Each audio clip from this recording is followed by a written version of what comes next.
เนี่ยสามารถที่จะสื่อสารถึงกันได้อย่างรวดเร็วผ่านสื่อทั้งสังคมออนไลน์ทั้งการรับรู้จากผู้คนจำนวนมากไม่ได้เกิดจากการศึกษาด้วยนะครับแล้วก็บางครั้งก็ไม่ได้ศึกษาไม่ได้วิเคราะห์หรือตรวจสอบข้อเท็จจริงทั้งหลายเพราะนั้นความสำคัญก็คือก็เกิดจากความรู้สึกดังกล่าวแล้วก็เกิดความชอบความเชื่อและอารมณ์ที่สอดคล้องกันซึ่งก็จะมีมุมมองของตัวเองเป็นที่ตั้งอันนี้เป็นเรื่องที่สำคัญที่สุด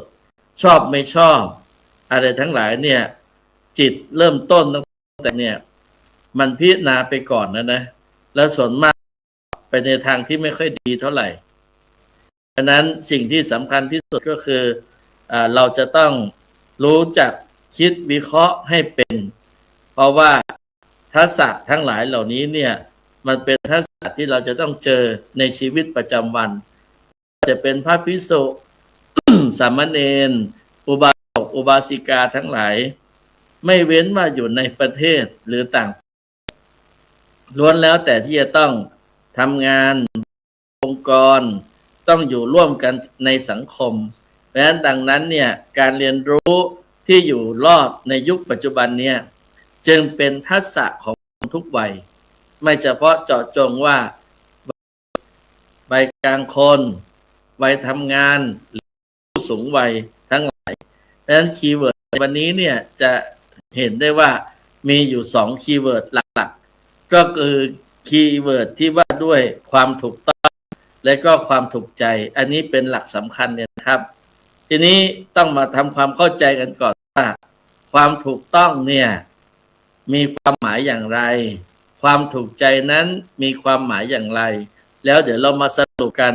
ว่าเราจะเอาเรื่องไหนเป็นแนวทางในการประพฤติปฏิบัติถูกต้องเนี่ยจริงๆแล้วก็หมายถึงสิ่งที่เป็นจริงครับแล้วก็สอดคล้องกับหลักเหตุผลแล้วก็หลักวิชาการกฎหมายระเบียบแล้วก็ศีลธรรมแม้ว่าบางอาจจะไม่พึงพอใจของผู้ที่ฟังก็ตาม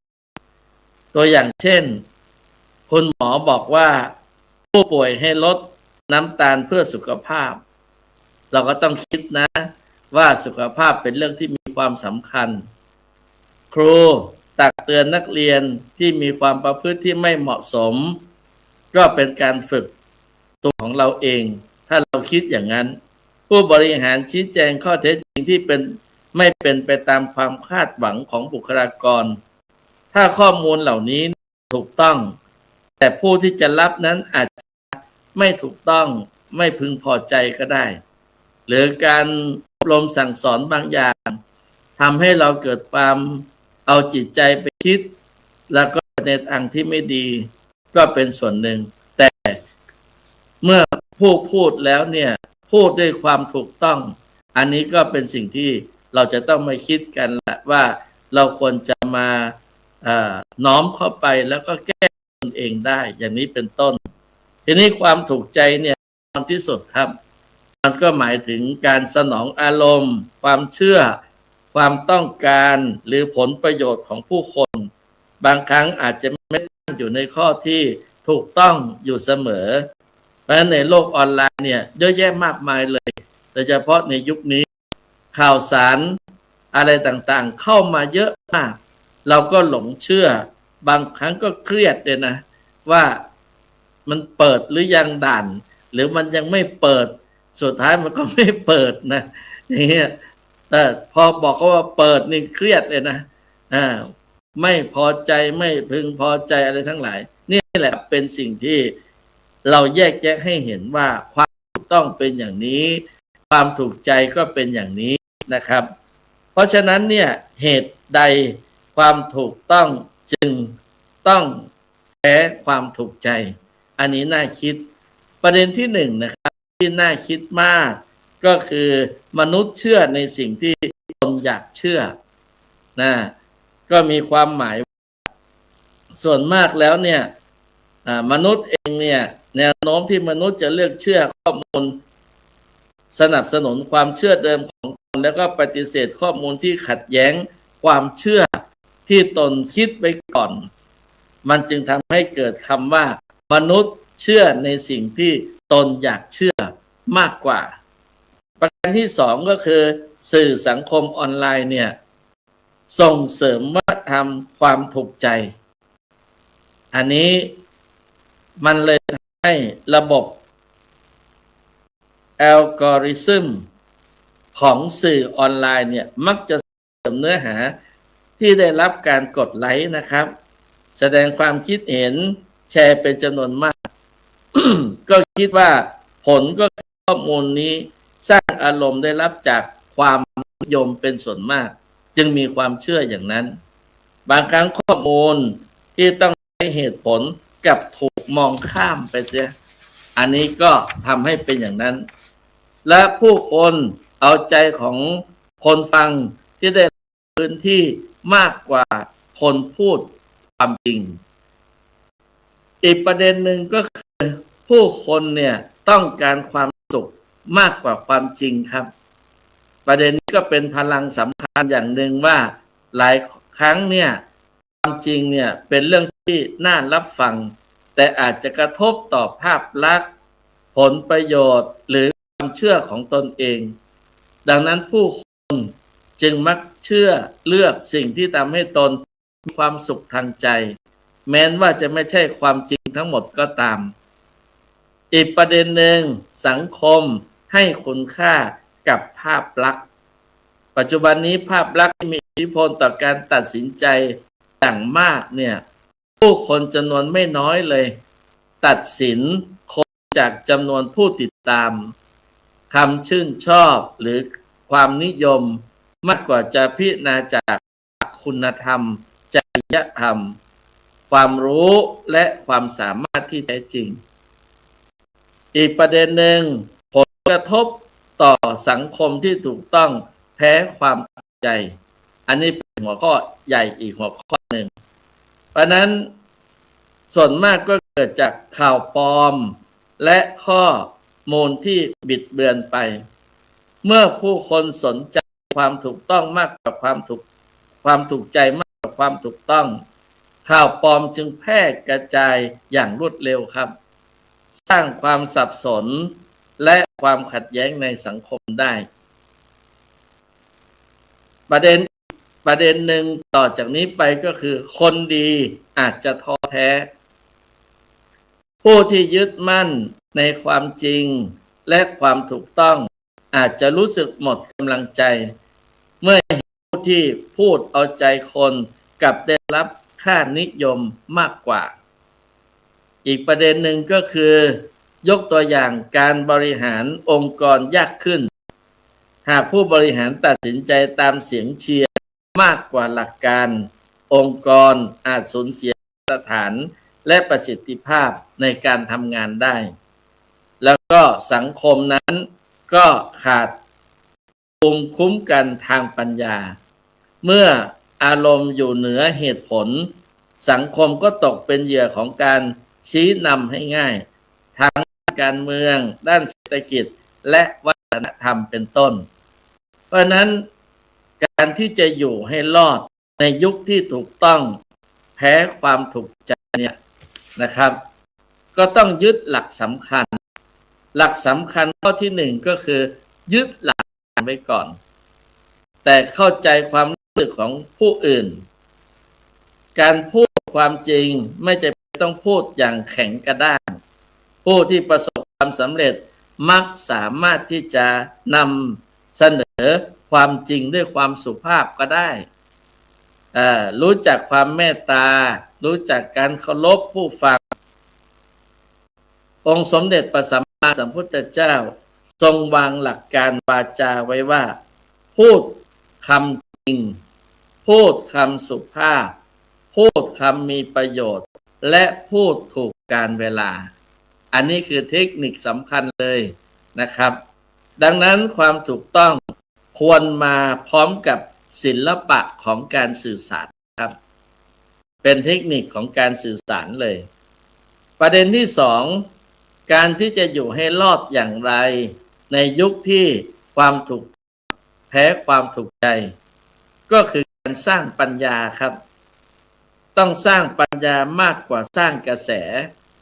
เพราะนั้นกระแสมีอายุสั้นนะครับแต่ปัญญานั้นมีคุณค่าระยะยาวผู้ที่พัฒนาความรู้ความสามารถและทำอย่างต่อเนื่องอาจไม่ได้รับการยอมรับอย่างทันทีแต่จะได้รับความเชื่อถือในระยะยาวประเด็นที่3ครับอย่าวัดคุณค่าตนเองจากเสียงตบมือนั่นหมายความว่าในโลกออนไลน์จำนวนมากเนี่ยผู้กดไลค์ไม่ได้เป็นเครื่องวัดความจริงเสมอไปบางครั้งอาจจะถูกอาจอยู่คนถูกอาจอยู่คนเดียวคนผิดนั้นอาจมีผู้สนับสนุนจำนวนการรักษาความถูกต้องจะต้องรักษาให้เกิดความมั่นคงภายในซะก่อนนะครับความมั่นคงภายในเนี่ยเป็นเรื่องที่สำคัญที่เราจะต้องรักษาไว้ประเด็นที่4ครับเราจะต้องใช้สติในการรับข้อมูลการใช้สติในการรับข้อมูลนั้นนะครับเพราะฉะนั้นก่อนเชื่อหรือแชร์ใดๆก็ตามเนี่ยควรตั้งคำถามไว้ก่อนล่วงหน้าว่าข้อมูลนี้มาจากแหล่งไหนคือมีเหตุมีผล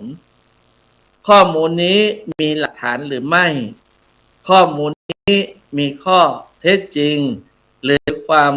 คิดเห็นอย่างไรแล้วก็มีเจตนาอย่างไรแอบแฝงหรือไม่ถ้าเรามีสติในการพิจารณาข้อมูลทั้งหลายเหล่านี้เราก็จะเห็นความถูกต้องมากกว่าความถูกใจนะครับเพราะฉะนั้นหลักการตรงนี้เนี่ยจะทำให้เลยว่าหลักการกรรมสูตรในพระพุทธศาสนาเนี่ยไม่ให้สอนไม่ให้เชื่อเพียงได้ยินต่อมาแต่ให้พิจารณาด้วยปัญญาของตนเองข้อที่5วิธีการต่อไปก็คือสร้างเครือข่ายของคนที่ยึดหลักการอยู่คนเดียวในสังคมนะครับที่นิยมความถูกใจอาจเป็นเรื่องยากการมีเพื่อนร่วมอุดมการณ์มีผู้รู้มีครูบาอาจารย์มีชุมชนแห่งปัญญาการช่วยให้คนมีกำลังใจในการยึดถือบนความถูกต้องเนี่ยเป็นเรื่องที่ดีงามเพราะฉะนั้นในมุมมองทางพระพุทธศาสนาเนี่ยในเรื่องถูกใจทั้งหลายเหล่านี้พุทธศาสนาก็ให้ความสำคัญในเรื่องหลักการของสัจจะคือความจริงแล้วก็ปัญญาเป็นอย่างยิ่งนะครับทั้ง2คำนี้เพราะนั้นพุทธศาสนาในพุทธศาสนาสุภาษิตจึงมีคำว่านัตถิปัญญาสมาอาภาแสงสว่างเสมอด้วยปัญญาไม่มีเพราะปัญญาทำให้มนุษย์เห็นความจริงตามที่เป็นไปไม่ถูกครอบงำด้วยอารมณ์ความชอบหรือกระแสสังคมดังนั้นเนี่ยจึงสรุปได้ว่าในยุคที่ถูกต้องแพ้ความถูกใจเป็นความท้าทายสำคัญในมนุษย์ในยุคศตวรรษที่21นะครับเพราะผู้คนจำนวนมากตัดสินใจในสิ่งต่างๆด้วยอารมณ์มากกว่าเหตุผลและให้คุณค่ากับความนิยมมากกว่าความจริงอย่างไรก็ตามการที่จะอยู่รอดไม่ได้หมายถึงการละทิ้งความถูกต้องเพื่อเอาใจผู้คนแต่หมายถึงการรักษาหลักการไว้พร้อมกับพัฒนาทักษะของการสื่อสารการใช้สติการวิเคราะห์การเข้าใจธรรมะของมนุษย์ด้วยผู้ที่จะได้ยืนหยัดในความเป็นจริงอาจไม่ได้รับผลตอบแทนอย่างทันทีแต่ในระยะยาวเนี่ยความรู้ความดีปัญญาเป็นรากฐานแห่งความเชื่อถือและความสำเร็จนะครับพุทธเจ้าจึงมีพุทธพจน์ที่บอกไว้ว่าสัจเจนะกิตติปัปโปติคนย่อมได้เกียรติด้วยความจริงดังนั้นการอยู่ให้รอดในยุคนี้ก็คือการมีปัญญาในการแยกแยะนะครับระหว่างสิ่งที่คนชอบและสิ่งที่ถูกต้องและสามารถดำรงตนให้มั่นคงอยู่ได้ในท่ามกลางการเปลี่ยนแปลงสมัยนี้ ก็เป็นข้อคิดเริ่มต้นในการเกริ่นในหัวข้อของอยู่ให้รอดในยุคที่ถูกต้องแพ้ความถูกใจขอบพระคุณมากครับสาธุครับกราบขอบคุณในความเมตตาของพระเดชพระคุณพระราชวัชรบัณฑิตรองศาสตราจารย์ด็อกเตอร์นะครับผมพระเดชพระคุณหลวงพ่อมีเมตตาเป็นรูปแรกมาเปิดการสนทนาคุณโยมในวันนี้ในการสนทนาธรรมอยู่ให้รอดในยุคที่ความถูกต้องแพ้ความถูกใจแล้วก็ได้บรรยายให้ญาติโยมฟังเป็นยังไงบ้างคุณโยมโหวันนี้เราได้เห็นแต่หลวงพ่อมากดไลค์มาทักทายกับเราในแต่ละทุก EP ที่ผ่านมาวันนี้ท่านพบปะกับเราได้มาสาธยายบรรยายให้กับเราฟังด้วยกิจศาสนกิจของหลวงพ่อท่านมีมากคุณโยมท่านมาเปิดประเด็นสนทนาให้เราแล้วท่านก็จะได้ออกไปพักผ่อนหรือว่าออกไปที่จะปฏิบัติศาสนกิจของหลวงพ่อต่อไปหลวงพ่อได้พูดถึงในประเด็นที่สำคัญให้เราได้เข้าใจในลำดับแรกก็คือเรื่องของความถูกต้องความถูกใจเป็นอย่างไรความถูกต้องเนี่ยบางครั้งที่มันต้องเป็นสิ่งที่เป็นจริงและมีเหตุมีผลรองรับบางครั้งมีความถูกต้องเนี่ยมันจะไม่ไปถูกใจของใครบางคนก็เป็นได้ความถูกใจเนี่ยเป็นเรื่องของอารมณ์ความรู้สึกที่หรือความเชื่อที่เรารู้สึกว่าชอบสิ่งนั้นเชื่อสิ่งนั้นเราก็เอามาตัดสินว่าพอฉันชอบพอฉันเชื่อมันก็สนองอารมณ์ต้องการนั้นได้นั้นสองอย่างนี้เนี่ยในยุคปัจจุบันหลวงพ่อว่าคนมันเป็นความท้าทายยุคปัจจุบันที่ยุคปัจจุบันคนสมัยนี้เนี่ยชอบที่จะเชื่อก่อนในการจะวิจัยหรือว่าบางทีเราชอบที่จะเชื่อก่อนที่จะได้สูตรความเป็นจริงว่าเป็นจริงหรือไม่อย่างไรโดยเฉพาะในเรื่องของในเรื่องสื่อออนไลน์ต่างๆเหล่านี้ท่านยังบอกให้เราพยายามที่จะรู้ว่าทำไมความถูกต้องแพ้ความถูกใจหลวงพ่อท่านนั้นอธิบายได้หลายประเด็นครอบคลุมทั้งหมดเลยคุณโยมความถูกต้องทำไมล่ะถึงแพ้ความถูกใจเพราะว่ามนุษย์เนี่ยเชื่อในสิ่งที่ตนอยากเชื่อแล้วก็สองก็คือออนไลน์ส่งเสริมเนื้อหา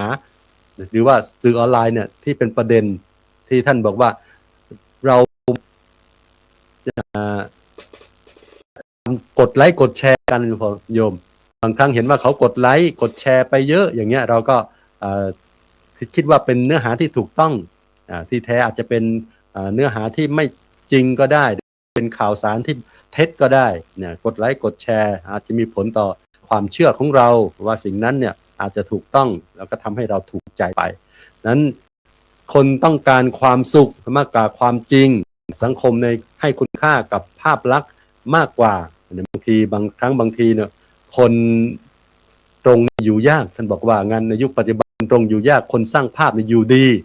มีให้เห็นในสังคมปัจจุบันเนี่ยเพราะว่าบางครั้งบางทีคนสังคมให้คุณค่ากับการสร้างภาพลักษณ์บางคนติดหนี้ติดสินยอมที่จะติดหนี้กู้หนี้ยืมสินเพื่อมาให้กินหรูอยู่สบายดูเหมือนจะมีฐานะอะไรเนี่ยเหมือนกินหรูอยู่สบายแต่ที่จริงไปกินหนี้กินสินเพื่อให้เห็นภาพพจน์หรือว่าสร้างภาพมากเกินไปในสังคมในยุคปัจจุบันเป็นอย่างนั้นหลวงพ่อก็ไว้นั้นท่านจึงให้เราพยายามที่มายึดหลักการความถูกต้องแล้วถ้าจะแก้ปัญหาเราจะแก้ยังไงในเรื่องของนี้ก็นำหลักของเรื่องของการสร้างปัญญาอย่าวัดคุณค่าของคนแค่การกดไลค์กดแชร์จากสื่อออนไลน์ที่สำคัญข้างเราใช้สติในการที่จะรับข่าวสารข้อมูลที่จะอยู่รอดได้เนี่ยปัจจุบันเนี่ยข่าวสารมันมาทุกทิศทุกทางหลายๆทิศหลายๆทางคุณโยมสิ่งสำคัญมีสติในการรับข้อมูลใช้หลักกาลามสูตรอย่าพึ่งเชื่อกุดปุ่มอะไรนะปุ่มใช่ไหมอาจารย์สรายุทธอาจารย์มหาภูมิธรรมไว้ก่อนที่จะแชร์แล้วก็สุดท้ายให้ใช้ปัญญาในการที่จะเราพิจารณาให้มีผลเนี่ยจะอยู่รอดในยุคความถูกต้องแพ้ความถูกใจเราก็ต้องใช้ สติใช้ปัญญาในการมาพิจารณาข้อมูลให้รอบด้านกราบคุณพระอาจารย์เจ้าคุณพระราชนันทวัชรบัณฑิตอีกครั้งหนึ่งครับผมท่านออกไปแล้วแต่ท่านก็จะฟังทางออนไลน์อยู่คุณโยมศาสนกิจท่านมากท่านรูปต่อไปจะได้กราบพระนาพระอาจารย์สุนทรธรรมนิเทศผู้ช่วยเจ้าอาวาสวัดชนาทิพย์เฉลิมได้เมตตามาบรรยายธรรมในหัวข้ออยู่ให้รอดในยุคที่ความถูกต้องแพ้ความถูกใจโอ้โหกลับไม่ได้เจอหลายวันเนี่ยจะอ่านขานชื่อเกือบไม่ถูกแล้วครับอาจารย์นิมนต์ครับผมก่อนจะทำสิ่งใดใจต้องคิดถูกหรือผิดทำอย่างนี้ดีหรือไม่ถ้าเห็นว่าไม่ดีมีโทษภัยต้องหาทางทำใหม่ทำให้ดีขอถวายความเคารพครูบาอาจารย์ทุกรูปซึ่งก็มีคุณท่านอาจารย์เจ้าคุณที่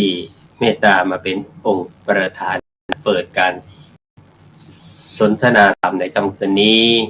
แล้วก็คือท่านพระอาจารย์เจ้าคุณพระราชนันทวัชรบัณฑิตรองศาสตราจารย์ด็อกเตอร์แล้วก็ครูบาอาจารย์ทุกรูปที่เมตตามาร่วมแบ่งปันโดยมีท่านอาจารย์พระครูสมพรยานวุฒโธเป็นผู้ดำเนินรายการครับขอเจริญพรญาติโยมพุทธศาสนิกชนทุกท่านที่ยังติดตามรับฟังและก็คอมเมนต์เข้ามาแล้วก็ยังด้วยว่าพระครูสุนทรธรรมนิเทศนี่จะครบ3ข่าวแล้วขออภัยเนื่องจากวันนี้โดนดอกฝนเข้าไปทำท่าจะไข้ก็เลยฉันยาพาราเข้าไปด้วยก็พยายามที่จะดูแลเรื่องของสุขภาพเพื่อให้สามารถไปต่อได้เวลาฉันยาเนี่ยมักจะมีปัญหาเรื่องของมันจะให้นอนมากกว่าพักผ่อนร่างกายอาจจะล้าด้วยก็ได้วันนี้ก็มีศาสนกิจค่อนข้างจะที่ตั้งแต่เช้าจนถึงช่วงบ่ายช่วงเย็นยังลงไม่หมดเลยโยมสร้างภาพยังไม่หมด แต่ว่าก็เป็นภาพที่งดงามวันนี้ก็นำเด็กเรียนเกือบ200คนเวียนรอบพระอุโบสถเนื่องจากว่ายังอยู่ในช่วงเทศกาลวิสาขะซึ่งทางองค์การบริหารส่วนจังหวัดสตูลแล้วก็ทางของพุทธสมาคมจังหวัดสตูลเนี่ยก็จัดกิจกรรมให้เด็กได้มาทำกิจกรรมที่วัดแล้วก็มีการแข่งขันในเรื่องของการอะไรก็เรียกว่าสวดสรพัญญะบรรยายธรรมะแล้วก็ปนาธรรมะซึ่งก็เป็นการให้เด็กได้มีความกล้าในการแสดงออกในทาง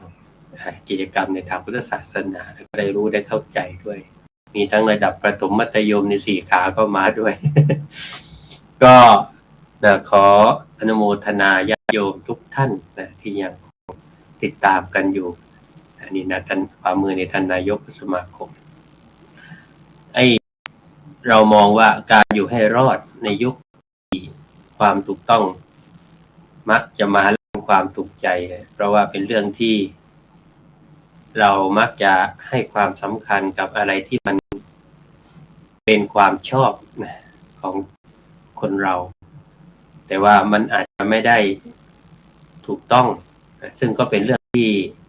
อาจจะทำให้เกิดปัญหาตามมาเช่นว่าสมมติว่าถ้าโรงเรียนเนี่ยคุณครูบอกว่านักเรียนเอาละให้ทุกคนลองแสดงความคิดเห็นกันมาแล้วโรงเรียนก็จะให้ปฏิบัติตามนั้นรับรองเละ ยาวความถูกใจเช่นว่าทำอะไรที่ตัวเองชอบมากอันบางครั้งในทางปฏิบัติตั้งแต่พ่อแม่ครูบาอาจารย์ก็มักจะใช้การเรียกว่าจะบอกข่มหรือเปล่าหรือว่าจะเป็นเรื่องของการบังคับให้ต้องทำในสิ่งที่ถูกต้องเพราะว่าก็อาจจะชอบทำอะไรที่ถูกใจแต่พ่อแม่ก็จะป้องกันไว้เพราะว่าความถูกใจบางอย่างนั้นมันเป็นอันตรายต่อลูกในอนาคตก็ป้องกันเอาไว้ฉะนั้นบางครั้งก็ไม่ถูกใจลูกฉะนั้นลูกก็จะสำนึกได้จะสำนึกได้ก็ต่อเมื่อโตแล้วบอกขอบคุณพ่อแม่ขอบคุณครูบาอาจารย์ที่วันนั้นได้ทำให้เขาให้หลงไปในทางที่ ไม่ถูกต้องเพราะว่าหรือไปทำตามความถูกใจอันนี้ก็เป็นเรื่องหนึ่งว่า ให้นึกก็แล้วกันว่า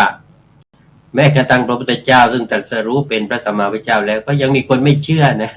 สิ่งที่พระพุทธเจ้าสอนก็ยังคัดค้านด้วยเห็นไหมมีการต่อต้านเราทำในสิ่งที่ถูกต้องแล้วคนไม่เห็นด้วยบ้างก็ช่างมันเถอะนะ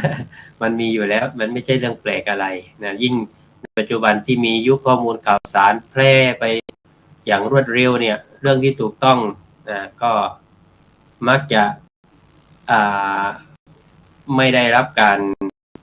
แชร์เท่าไหร่จะเรื่องถูกใจที่แชร์แล้วไปเลยนะรวดเร็วด้วยนั้นก็ต้องระมัดระวังคิดก่อนนะเรียกว่านิสัมมะกรณังไสโยใกล้ควรเสียก่อนแล้วค่อยทำดีกว่านะมันจะไม่ต้องมาเที่ยวมอบกระเช้าขอเข้ามากันทีหลัง นะเพราะว่าหรือไปทำในสิ่งที่มันถูกใจแต่ไม่ถูกต้องนะเสียหายบางทีก็ฟ้องมาได้เหมือนกัน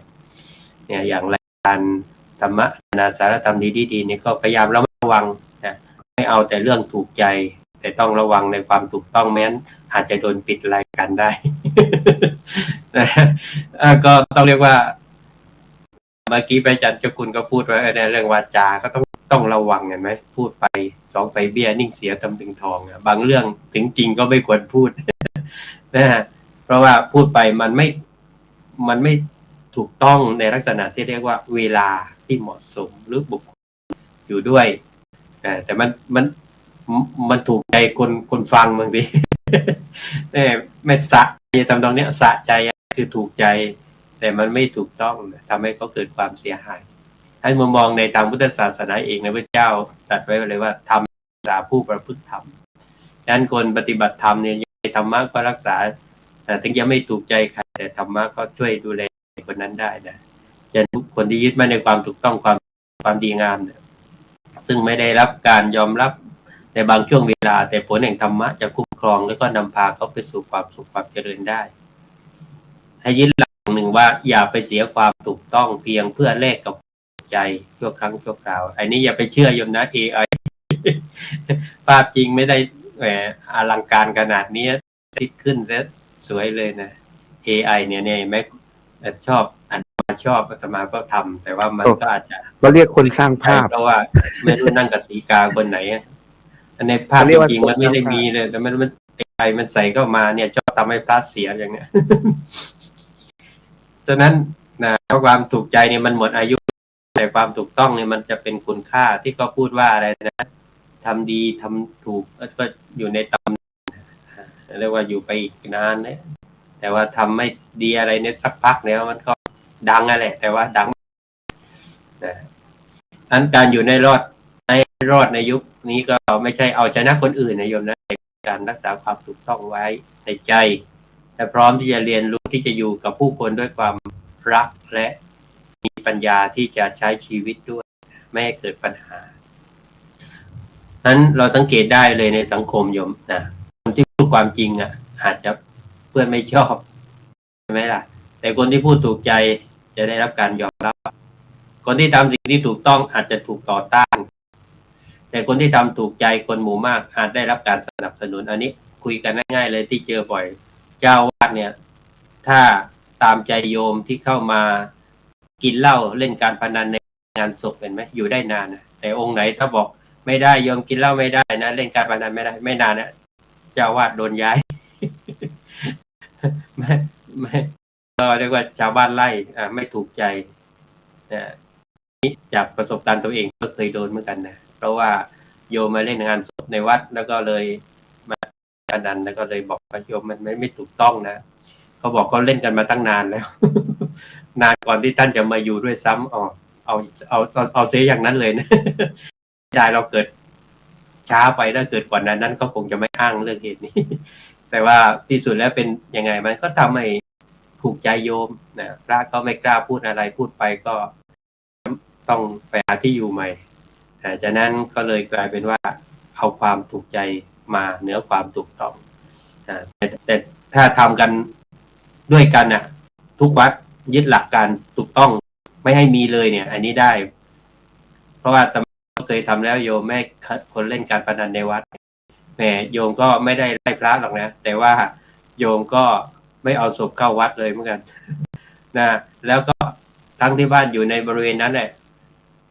เอารถบรรทุกศพแล้วก็แห่ผ่านหน้าวัดไปวัดอื่นเฉยเลย นะแล้วก็วัดอื่นก็เนี่ยเจ้าวัดไม่เห็นว่าอะไรเลยอ้าวก็กลายเป็นว่าเราไปว่าอยู่วัดเดียวก็อยู่ไม่ได้เหมือนกัน พระในวัดตรงสารนะประมาณ1 ปีกับ 4 เดือนไม่มีศพเข้าวัดเลยโอ้เอาไปอย่างนั้นนะ1 ปีกับ 4 เดือนพระไม่ได้สวดศพในวัดเลยเพราะว่าโยมไม่เอาคนตายเข้าวัดแล้วเพราะพระไม่ให้เล่นการพนันไม่กินเหล้าอันนี้ก็เป็นปัญหาของโยมนะไม่ใช่ปัญหาพระ นะเพราะโยมไม่สามารถจะละสิ่งที่เป็นอบายามุขได้นะจริงๆไม่น่าจะเป็นเจ้าภาพหรือเป็นเพราะคนเชียร์มากกว่า นั้นถ้าเราทำในสิ่งที่ถูกต้องนะคนไม่ชอบดีกว่าทำในสิ่งที่คนชอบแต่ไม่ถูกต้องนะเพราะว่าความถูกใจอาจจะดูเหมือนเป็นมิตรนะชั่วครั้งชั่วคราวแต่ความถูกต้องนั้นจะทำให้เราน่าเชื่อถือและทรงในระยะยาวอย่างน้อยธรรมะของพระพุทธเจ้าก็ยังมีผู้ต่อให้รู้ว่าอะไรคือความถูกต้องนะมันก็ตรงข้ามกันอยู่แล้วแหละนะแต่บางอย่างถูกใจด้วยถูกต้องด้วยอันนี้ดีไม่ว่ากันนะเพราะว่าพระอาจารย์พูดดีจังเลยอ่ะเนี่ยพูดดีจังถูกใจด้วยถูกต้องด้วยนะไปดูให้ดีนะแต่บางทีแต่พระอาจารย์พูดดีอ่ะนะแต่ว่าบางทีอาจจะไม่ถูกต้องอันนี้ก็ต้องมาพิจารณาอันความถูกใจเป็นเพียงเสียงปรบมือของผู้คนนะถูกใจก็ปรบมือให้ความถูกต้องเป็นเสียงรับรองของมโนธรรมที่อยู่ในใจอันคนที่ยืนอยู่กับความถูกต้องอาจจะเดินอย่างเดียวนะในบางวันแต่จะโดยที่แต่ว่าจะไม่ต้องหลบสายตาตนเองในวันข้างหน้าที่ตัวเองนะทิ้งความถูกต้องดังนั้นที่พระเดชพระคุณได้พูดถึงว่าต้องมีหลักการไว้เอาหลักกู นะมีหลักการอย่าไปถือหลักกูถ้าหลักกูนั้นถูกใจแต่ถ้าหลักการนั้นถูกต้องนั้นความถูกใจชนะใจคนได้ชั่วคราวแต่ความถูกต้องชนะไปชั่วการนะตลอดไปเลยนะก็เรียกว่าเนี่ยพระเจ้าเพราะความถูกต้องจึงมีมายาวนานกว่า100 ปีนะถ้าถูกใจก็คงสมัยนั้นก็มีครูบาอาจารย์นะนักสอนศาสนาแยะไปถูกใจแล้วก็หายไปเลย ไม่มีใครพูดถึงแล้วนะเพราะว่าอยู่ได้ไม่นานนะเพราะในสมัยหนึ่งยุคหนึ่งก็อาจจะคนเห็นว่ามันไม่ใช่เป็นเรื่องที่ถูกต้องก็ไม่ใช่สิ่งที่นำมาปฏิบัตินะนี่ก็ขอฝากไปในเบื้องต้นครับ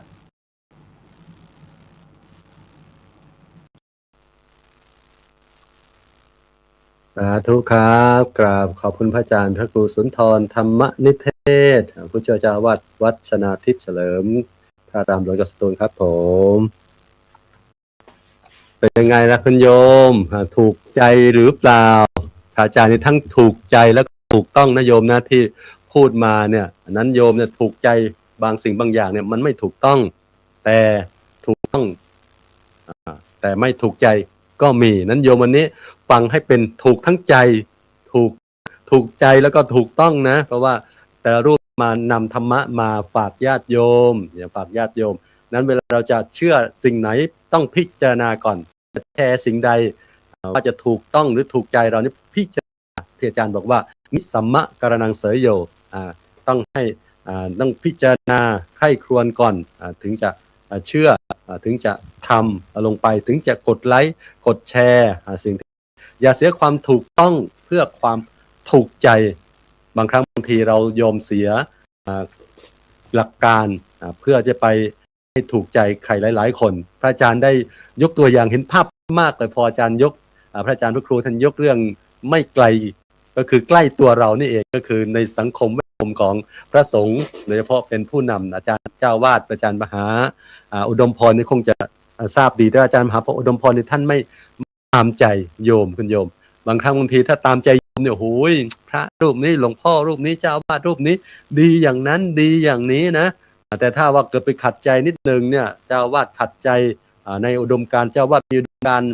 มาไม่ได้อย่างเงี้ยเหมือนที่วัดมาเนี่ยหลวงพ่อเนี่ยท่านก็มีนโยบายของท่านถ้าปกติเนี่ยท่านไม่ให้เอากลองยาวมาแห่นาครอบอุโบสถ ท่านก็บอกว่าไม่ให้ความเคารพต่อสถานที่มีบทอันนี้ของท่านโยมก็ไม่มาบวชแล้วอย่างนั้นอย่างนี้แล้วก็เวลางานศพจัดงานศพเนี่ยจะไม่ให้มีเรื่องของแอลกอฮอล์เรื่องของการพนันมาอยู่ในวัดของเรานั้นโยมบางคนบางท่านก็บ่นอีกว่าโอ้บางครั้งบางทีต้องผ่อนผันกันบ้างโยมกับางทีไม่แล้ววัดเนี้ยเอาไปอยู่วัดอื่นอย่างเนี้ยก็มีเหมือนกันคุณโยมนั้นบางทีเนี่ยครูบาอาจารย์พยายามที่จะสร้างกฎระเบียบในวัดในวาของท่านให้มันถูกต้องตามกฎตามวินัยอะไรอย่างเงี้ยแต่บางครั้งบางทีโยมก็ไม่ถูกใจไม่พอใจกับครูบาอาจารย์กับเจ้าอาวาสก็มีมากมีให้เห็นคุณโยมฉะนั้นบางสิ่งบางอย่างที่เราต้องมาทำความเข้าใจกันเพราะว่าเรื่องความถูกใจของความชอบที่พระอาจารย์ว่าแต่ว่าเรื่องของความถูกต้องเนี่ยมันเป็นเรื่องของหลักการของความเหตุผลต่างๆที่เราต้องประพฤติปฏิบัติให้มันถูกต้องดีงามนั้นเรื่องอย่างนี้เนี่ยมันเป็นเรื่องหนึ่งที่ครูบาอาจารย์หลายรูปนี่แหละ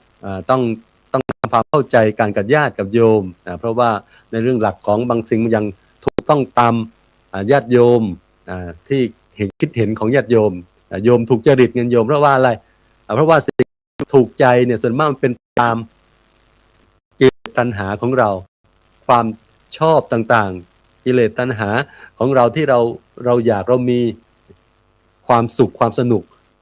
ความสำราญแต่บางครั้งบางทีมันก็ไม่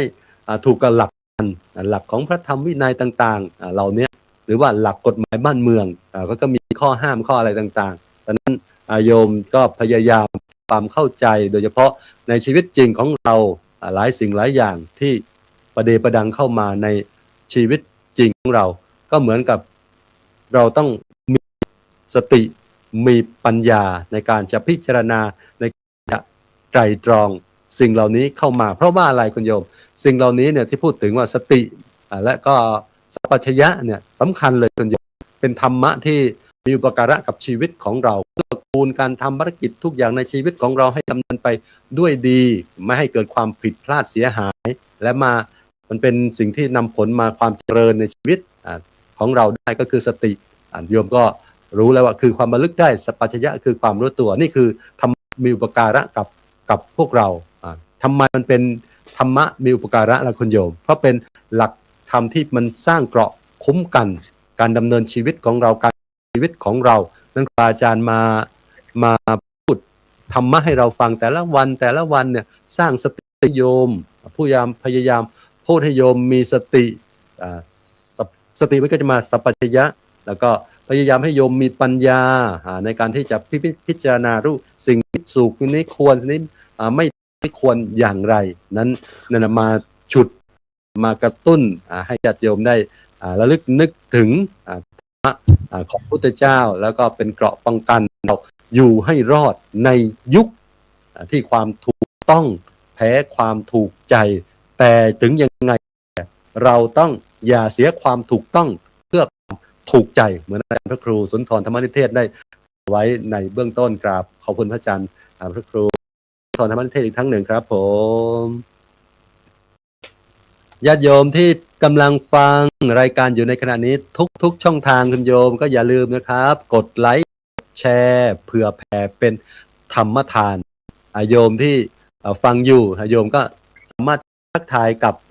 ทางคณะพระวิทยากรได้ก็คือทางแชทไลน์ที่เราทางแชทที่เราอันนี้เข้ามาครูบาอาจารย์ก็จะได้ทักทายจะได้มาพูดคุยดิหรือว่าออนไลน์โฟนอินเข้ามาในช่วงต่อไปได้แต่ว่าช่วงนี้ยังเตรียมตัวไว้ก่อนช่วงท้ายๆนี่แหละจะให้อาจารย์สรายุทธ์ท่านได้มาพบปะได้มาโฟนอินกับญาติโยมว่าใครมีอะไรยังไงฟังอยู่ที่ไหนฟังธรรมะนานาสาระธรรมแล้วเป็นยังไงกันบ้างคุณโยมต่อไปจะได้กราบพระอาจารย์พระมหาอุดมพรอุตตมวโรเจ้าวาดวัดศรีสมนึกจังหวัดสุราษฎร์ธานีได้เมตตามาพบปะญาติโยมบรรยายธรรมในเรื่องของอยู่ให้รอดในยุคที่ความถูกต้องแพ้ความถูกใจกราบพระอาจารย์ด้วยความเคารพครับผมสาธุครับขอน้อมแด่คุณพระศรีรัตนตรัยกับ ถวายความเคารพและขอโอกาสแด่พระมหาเถรพระเถรานุเถระเจ้าคณะสังฆาธิการคณะครูบาอาจารย์ทุกๆรูปครับในที่นี้ก็มีพระเดชพระคุณหลวงพ่อเจ้าคุณอาจารย์พระราชนันทวัชรบัณฑิตรองศาสตราจารย์ดรเจ้าวาดวัดพระธาตุแช่ไหพระอารามหลวงจังหวัดน่านรองเจ้าคณะจังหวัด แช่แห้งครับผม อ๋อแช่ไหราชบุรี แช่แห้งครับ พระราช แช่ไหค พ รั ระ บ ธาตุแช่แห้งครับ ไปเรียนชื่อวัดท่านครับ คุณหลวงพ่อด้วยครับเจ้าวาดวัดพระธาตุแช่แห้งจังหวัดพระอารามหลวงจังหวัดน่านด้วยความเคารพครับครับขอโอกาสท่านพระครูสุนทรธรรมนิเทศพระอาจารย์พระครูสมุสมพรท่านอาจารย์ธรานุศิริสารุและท่านอาจารย์พระมหาภูมิธรรมภูมิปาโลด้วยความเคารพครับ เจริญพรญาติโยมทุกคนทุกท่านที่กำลังรับฟังรายการนาสารธรรมดีในคืนนี้ EP ที่192เดินทางมาจะ200 EP 200ธรรมาสครับวันนี้ในเรื่องราวของอะไรนะครับหัวข้อเอาตัวให้รอดในอยู่ให้รอดในยุคที่ความถูกต้องแพ้ความถูกใจครับจริงๆเป็นเรื่องใหญ่ถ้าพูดจริงๆเรื่องนี้เป็นเรื่องใหญ่มากแล้วก็สังคมมันเป็นแบบนี้จริงๆนะสังคมมันเป็นแบบนี้จริงๆแล้วเราก็ปล่อยให้มันเป็นแบบนี้จริงๆจนเรื่องราวของความถูกใจเนี่ยมันไปทำลายหลายๆด้านนะครับทำลายหลายๆด้านไม่ว่าจะเป็นความคิดความอ่านตั้งแต่ชีวิตส่วนตัวไปถึงคนรอบข้างไปถึงครอบครัวไปถึงระดับประเทศเลยเนี่ยเพราะความถูกใจนะเพราะความถูกใจมันก็เลยทำให้ระบบมันรวนไปหมดเลยชีวิตคนที่อยู่ดีๆก็มันก็ไม่ดีเหมือนที่เราปรารถนาให้มันดีเพราะว่ามันเปลี่ยนไปนะคนนะฮะดีๆไม่ค่อยได้ถูกยกย่องนึกถึงคำพุทธธรรมนายคำพระพุทธยากรนะครับว่าคนขอไปพูดเรียกว่าคนบ้าๆจะถูกยกย่องอะไรแบบนั้นนะฮะหรืออะไรแบบนี้ต่างๆนะครับเพราะว่าหลายคนเอาตัวเองเป็นใหญ่พูดง่ายๆก็คือว่าทำไมมันเกิดเหตุการณ์ว่าความถูกต้องนั้นมันไปชนะความถูกใจเพราะว่าเอาง่ายๆเนี่ยคนเนี่ยเรามีความเปราะบางทางศีลธรรมมันหายไปมันไม่มีหลักความมั่นคงทางจิตใจเด็กๆเยาวชนหลายคนนะครับเราขาดความอดทนจิตใจขาดความอดทนทุกอย่างมันสบายไปหมดเทคโนโลยีเข้ามาเกี่ยวข้องนะมันทำให้พื้นฐานรากฐานของจิตใจเนี่ยมันลดน้อยเปราะบางลงทีนี้เมื่อลดน้อยเปราะบางลงคนเลยไม่มีเกาะชอบไปทำตามอำเภอใจตามสิ่งที่ตัวเอง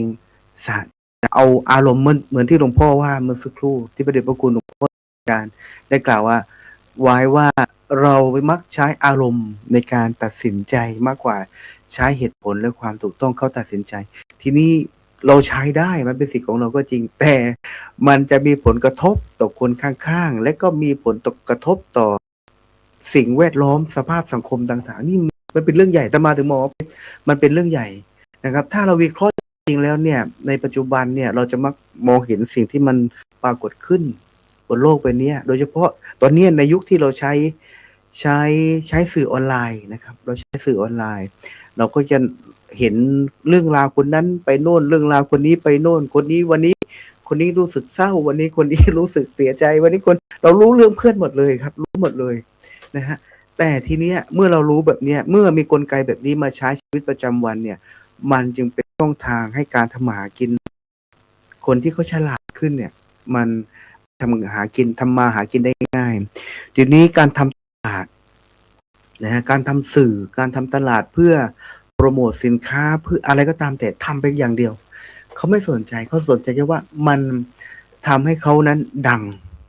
ขออภัยนะครับไม่รู้เป็นพาดพิงเขาหรือไม่แต่มาไปเห็นสื่อหรือว่าเป็นเพจบางเพจหรือว่าพวกเนี้ยเขาชอบเอาเรื่องราวที่มันมาปั่นกระแสมาฝาก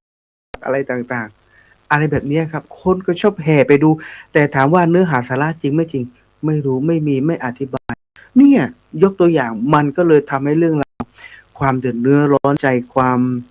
ไม่เป็นสันติสุขในสังคมมันเกิดนี่มันเรื่องใหญ่ ว่าเกิดอะไรขึ้น เพราะว่าสิ่งที่เราถูกใจมันมักจะได้รับความนิยมมากกว่าสิ่งที่มันถูกต้อง ข่าวลวงที่เขาแต่งแต้มให้ตื่นเต้นนะตื่นเต้นพลาดทุกอลังการเลย ย่อมมีคนแชร์มากกว่าคนที่เห็นความจริงที่ดูเรียบง่ายๆนะข่าวง่ายๆที่มันเป็นความจริงกับข่าวที่เขาพาดใส่ตื่นจริงเรื่องไม่ใช่มีอะไรนะฮะเป็นการสนองความสะใจของคน มันก็เลยถูกแชร์ไปได้ง่ายๆเมื่อมีการสนองความถูกใจปะทุอารมณ์ของคนเนี่ยคนมันก็เลยตื่นเต้นมันเปรียบเหมือนกับแมงเม่าที่มันบินเข้ากองไฟชีวิตมนุษย์ทุกวันนี้มันเปรียบเสมือนแมงเม่าที่เข้าไปในกองไฟเพราะมันเห็นว่าไฟมันสว่างมันสวยนะฮะแต่พอเข้าไปปั๊บมันก็ร้อนตัวมันตายร่วงลงมามันก็ตายเหมือนกันฉะนั้นการกระทำแบบที่จะมายกตัวอย่างมาเนี่ยกระทำที่สนองต่อความสัจใจของกิเลสเนี่ยมักจะถูกยกย่องจนได้คำว่าคำหนึ่งก็เรียกว่าปังขอให้ปังขอให้ปังขอให้ปังมันได้ประโยคนี้ขึ้นมาคำนี้เข้ามาแต่การกระทำที่อยู่บนหลักของศีลธรรมเราจะมองว่ามันเป็นเรื่องเฉยเมื่อคนส่วนใหญ่หรือว่าส่วนใหญ่ตัดสินใจด้วยอารมณ์ที่เป็นชั่ววูบสังคมมันจึงตกอยู่ในสภาวะที่สับสนที่จริงพระพุทธเจ้าหรือพระพุทธองค์เราก็ทรงสอนไว้แล้วนะครับไม่ว่าจะเป็นเรื่องของหลักกลามสูตรหรือว่าหลักโยนิโสมนสิการคือการคิดอย่างแยบคายมองให้เห็นถึงเนื้อแท้นะครับไม่หลงไปตามเปลือกที่มันฉาบฉวยเราต้องตระหนักว่าความจริงสิ่งที่เปลี่ยนแปลงกันได้ง่ายๆนะความจริงไม่ใช่สิ่งที่จะเปลี่ยนแปลงได้เพียงเพราะคนส่วนใหญ่นะที่เขากดไลค์ไม่ใ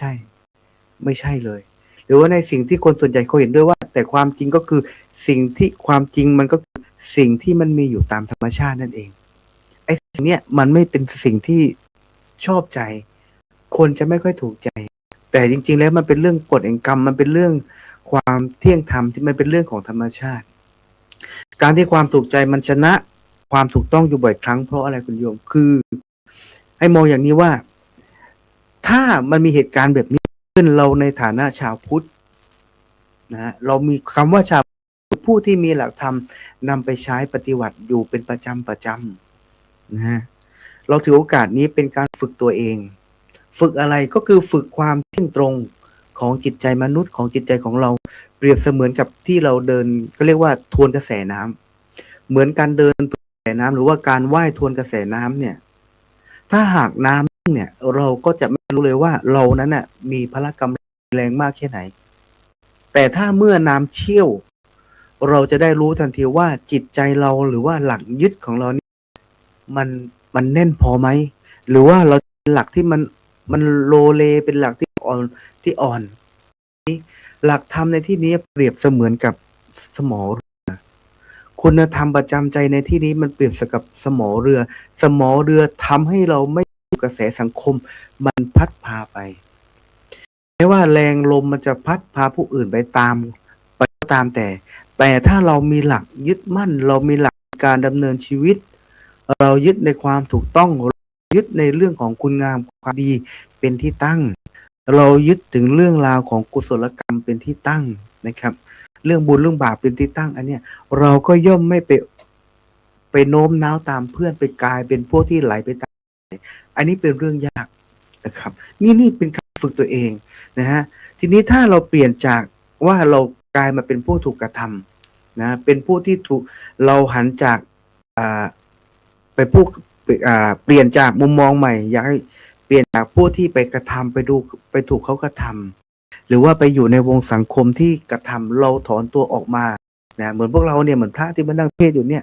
นะครับถอนตัวออกมานะฮะมาเป็นผู้สังเกตการเสมือนกับเราไปนั่งอยู่บนอัศจรรย์นะฮะเปรียบเสมือนกับว่าเราไปนั่งอยู่บนอัศจรรย์และดูเขาเล่นละครดูเขาเล่นกีฬากันก็วิ่งให้เขาวิ่งไปเตะฟุตบอลก็วิ่งไล่ไปตามลูกฟุตบอลไปเชียร์ตามลูกฟุตบอลแต่ถ้าเรากลับย้อนมองมาที่ตัวเรานะฮะเราจะเป็นคนที่วิ่งไขว่คว้าแบบนั้นไม่นะฮะชีวิตจริงๆเนี่ยมันเหมือนกับเขาเรียกว่าละครบทหนึ่งนะครับเป็นละครบทหนึ่ง ผ่านมาแล้วก็ผ่านไปนะฮะเราไม่ได้เป็นตัวละครนั้น แต่เราก็คือผู้ที่นั่งชมอยู่บนอัศจรรย์ที่จะมาเล่าให้ฟังนะมันเหมือนกันเลยนะฮะการเปลี่ยนมุมมองแบบนี้มันจะทำให้เราไม่เอาใจไปวางไว้กับเขาเรียกว่าความชอบหรือว่าความถูกใจของคนอื่น แต่เราเอาไปวางไว้ที่ความรู้เท่าทันนะในยุคนู้นจะมีเรื่องเล่ามันจะมีชาดกเรื่องหนึ่งก็เรื่องลิงผู้ฉลาดคุณโยมถ้าคุณโยม เคยฟังท่านพระอาจารย์สรายุทธก็เรียกว่าชาดกวานลินทชาดกนะวานลินทชาดกที่สมัยพระพุทธเจ้าเกิดมาเป็นพระโพธิสัตว์แล้วก็เกิดเป็นพญาวานอนอยู่ริมฝั่งทีเนี้ยต้องใช้ต้องข้ามไปฝั่งนู้นเป็นประจำนะฮะในคลองมันก็มีลิงอยู่ตัวในคลองมันก็มีจระเข้นะฮะในคลองมันมีจระเข้อยู่ตัวหนึ่งแกก็ใช้หลังจระเข้นี่กระโดดพญาลิงก็หลังจระเข้ไปอีกฝั่งหนึ่งทีนี้อยู่มาวันหนึ่งไอ้จระเข้ตัวนี้มันเป็นตัวเมียฮะพอเป็นตัวเมียปั๊บท้องจระเข้ตัวนี้ท้องพอท้องปั๊บมีอาการแพ้ท้องเมื่อมีอาการแพ้ท้องเกิดอะไรขึ้นอยากกินหัวใจลิงก็เลยไปเล่าให้จระเข้ผู้เป็นสามีฟังจระเข้ผู้เป็นสามีก็เลยมาวางแผนหลอกล่อพญาลิงนะฮะวางแผนหลอกล่อพญาลิงให้พญาลิงนั้นน่ะกระโดดเข้าปากตัวเองเพื่อจะเอาหัวใจนั้นไปให้จระเข้ตัวเมียกินแต่ด้วยความเป็นพญาวานอนก็มีสติปัญญานะครับก็มีสติปัญญาในการใช้ชีวิตในการใช้ประจำวันก็เลยรู้เท่าทันรู้เพราะเป็นผู้ที่หมั่นสังเกตนะรู้จักสังเกตความผิดปกติรอบตัวก็เลยไม่ทำให้ตัวเองนั้นตกไปเป็นเหยื่อของจระเข้นะครับถ้าเปรียบเทียบในยุคปัจจุบันนะครับสังคมมักจะส่งข้อมูลที่ถูกใจมาล่อลวงเราก็เหมือนจระเข้ที่มาล่อลวงพญาลิงเพื่อจะไปเคี้ยวไปกินเนี่ยตัวเราเองเนี่ยถ้าเราเอาความจริงเพราะว่านะครับเรียกว่าทำตัวให้เหมือนพญาลิงที่ไม่ยอมเอาหัวใจเลยนะฮะไปแลกกับความถูกใจชั่วครั้งชั่วคราวที่จระเข้พยายามล่อลวงเราเนี่ยนะอันนี้ก็เหมือนกันอยากให้คุณโยมเราก็จักกลายมาเป็นเหยื่อแต่ถ้าเราเป็นผู้ที่ใช้เขาเรียกว่าสติปัญญารู้จักสังเกตรู้จักคิดรู้จักโยนิโสมนสิการเราก็ไม่ตกเป็นเหยื่อนะฮะเราก็สามารถอยู่รอดได้อันนี้เป็นต้นยกตัวอย่างฉะนั้นว่าการที่เราจะอยู่รอดในสังคมที่สังคมเขาตัดสินคนด้วยความถูกใจเราจะอยู่รอดได้ยังไงเราก็บอกว่าอยู่ยากนะครับอยู่ยากแต่ผู้ที่จะอยู่รอดคือผู้ที่ตั้งมั่นในหลักคุณธรรมนะฮะผู้ที่ตั้งมั่นอยู่ในหลักคุณงามความดีในหลักคุณงามความดีในที่นี้หมายความว่ารู้จักละอายแก่ใจนะภาษาพระเขาเรียกว่าฮิริโอตปะรู้จักละอายแก่ใจเกรงกลัวต่อบาปนะฮะรู้จักทำในสิ่งที่มันเป็นประโยชน์นะฮะไม่เอาตัวเองเข้าล่อไม่ไปฟังไม่มีสติไม่ใช้สติในการดำเนินชีวิตนะฮะทีนี้คนที่จะอยู่รอดได้นะครับก็คือพวกที่มีคุณธรรมจริยธรรมขออภัยผู้ที่จะอยู่รอดได้ก็คือผู้ที่มีศีลธรรมนะครับมีสติเป็นเหมือนหลักยึดในการดำเนินชีวิตเราก็จะอยู่รอดในสังคมนี้ได้อันนี้ฝากไว้เพียงเท่านี้ครับ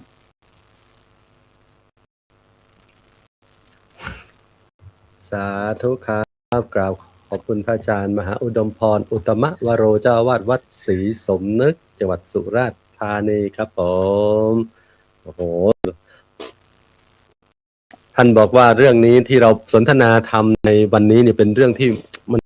มันสำคัญโยมแล้วมันยิ่งใหญ่มันใหญ่มากเลยโดยเฉพาะเรื่องที่ความถูกต้องแพ้ความถูกใจเนี่ยมันเหมือนเป็นคว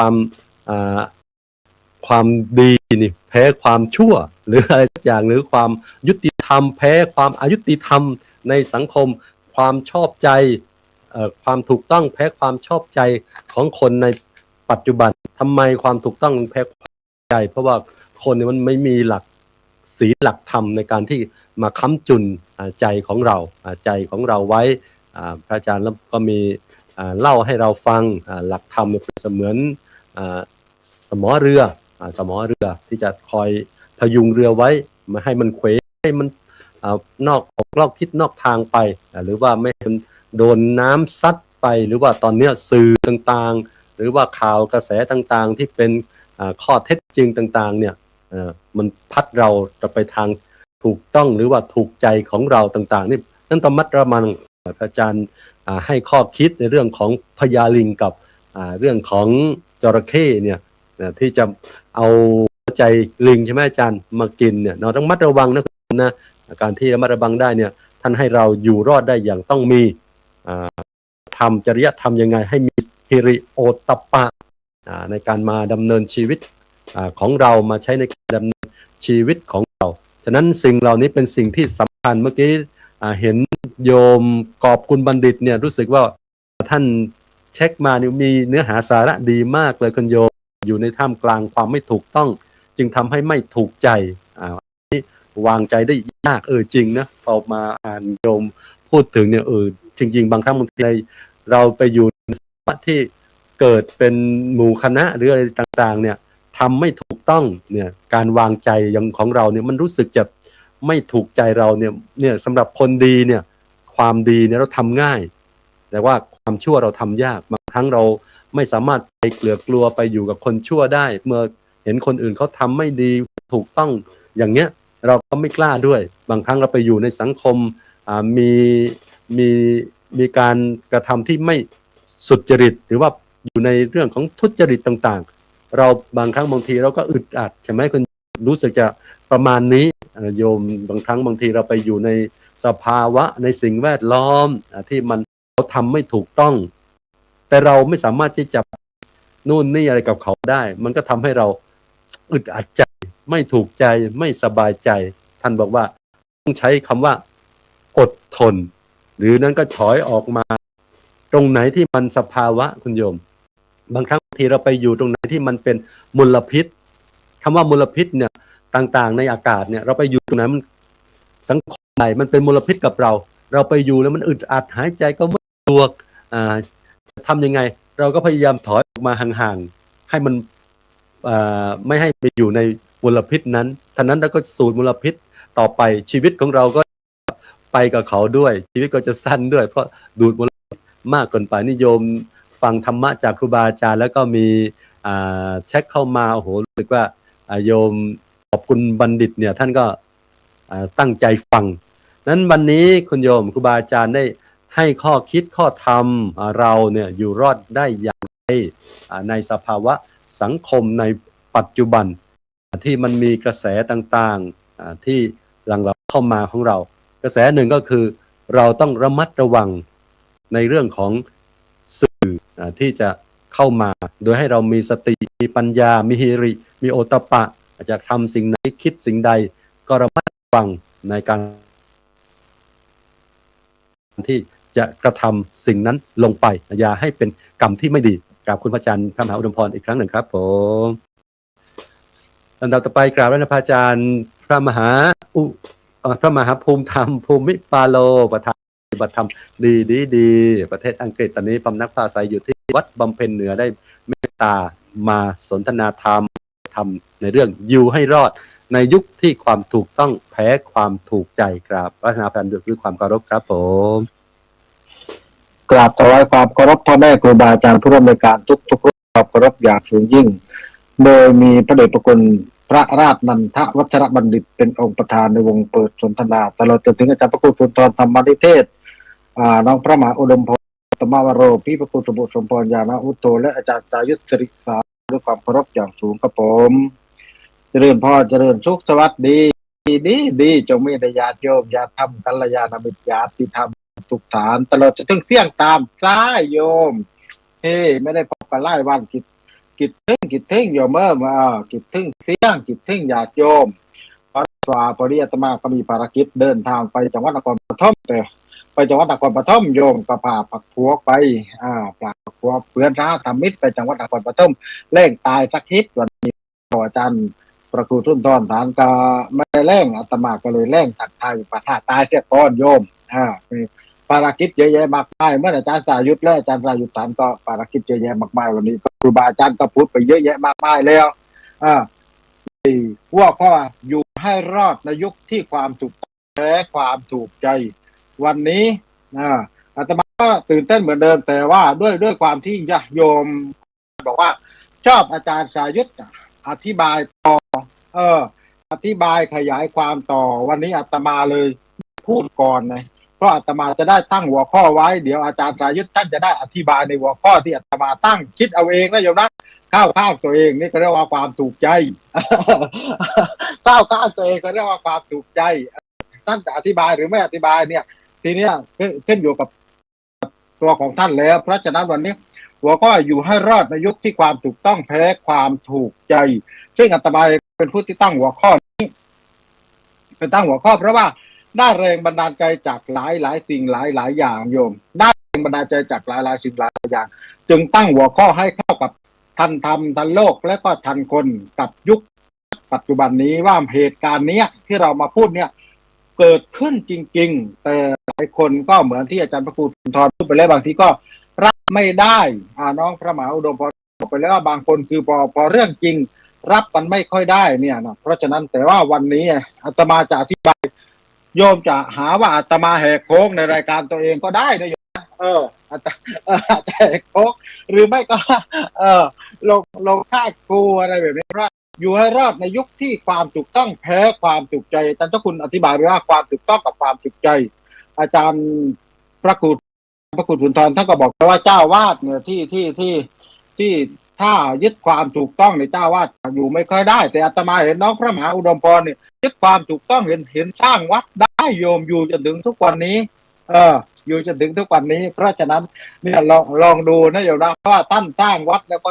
ทำไมปลูกผักด้วยนี่เพราะฉะนั้นกฎเกณฑ์แต่ละสถานที่ไม่เหมือนกันกฎเกณฑ์แต่ละสถานที่ไม่เหมือนกันอาจารย์พระครูสุนทรท่านก็อธิบายไปอย่างชัดเจนและละเอียดแล้วคนที่ฟังและกำไรที่สุดก็คือญาติโยมดูให้รอดในยุคที่ความถูกต้องแพ้ความถูกใจอาตมาจะอธิบายยกให้โยมฟังแพ้ตรงไหนโยมรู้ไหมว่าแพ้ตรงไหนดูบ้างยกมือขึ้นหรือว่าตอบมาก็ได้หรือว่าโยมคมชาญตอบมาก็ได้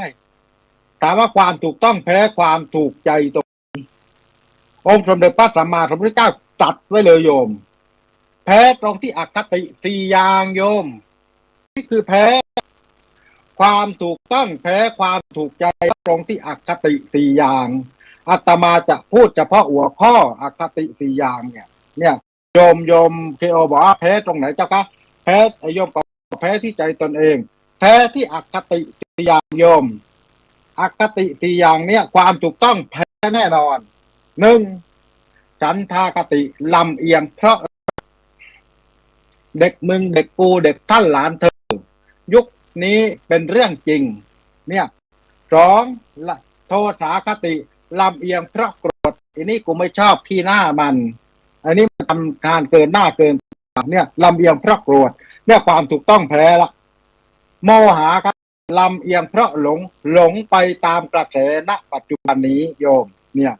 ข้อที่4ก็คือพยาคติลำเอียงเพราะกลัวระยมกลัวเพราะเด็กคนนี้เป็นลูกท่านหลานเธอเป็นเด็กเส้นเด็กฝาก4ข้ออาตมาพูดน้อยนิดวันนี้เพราะว่าคิดว่าอาจารย์สายุทธคงจะอธิบายได้อย่างละเอียดและชัดเจน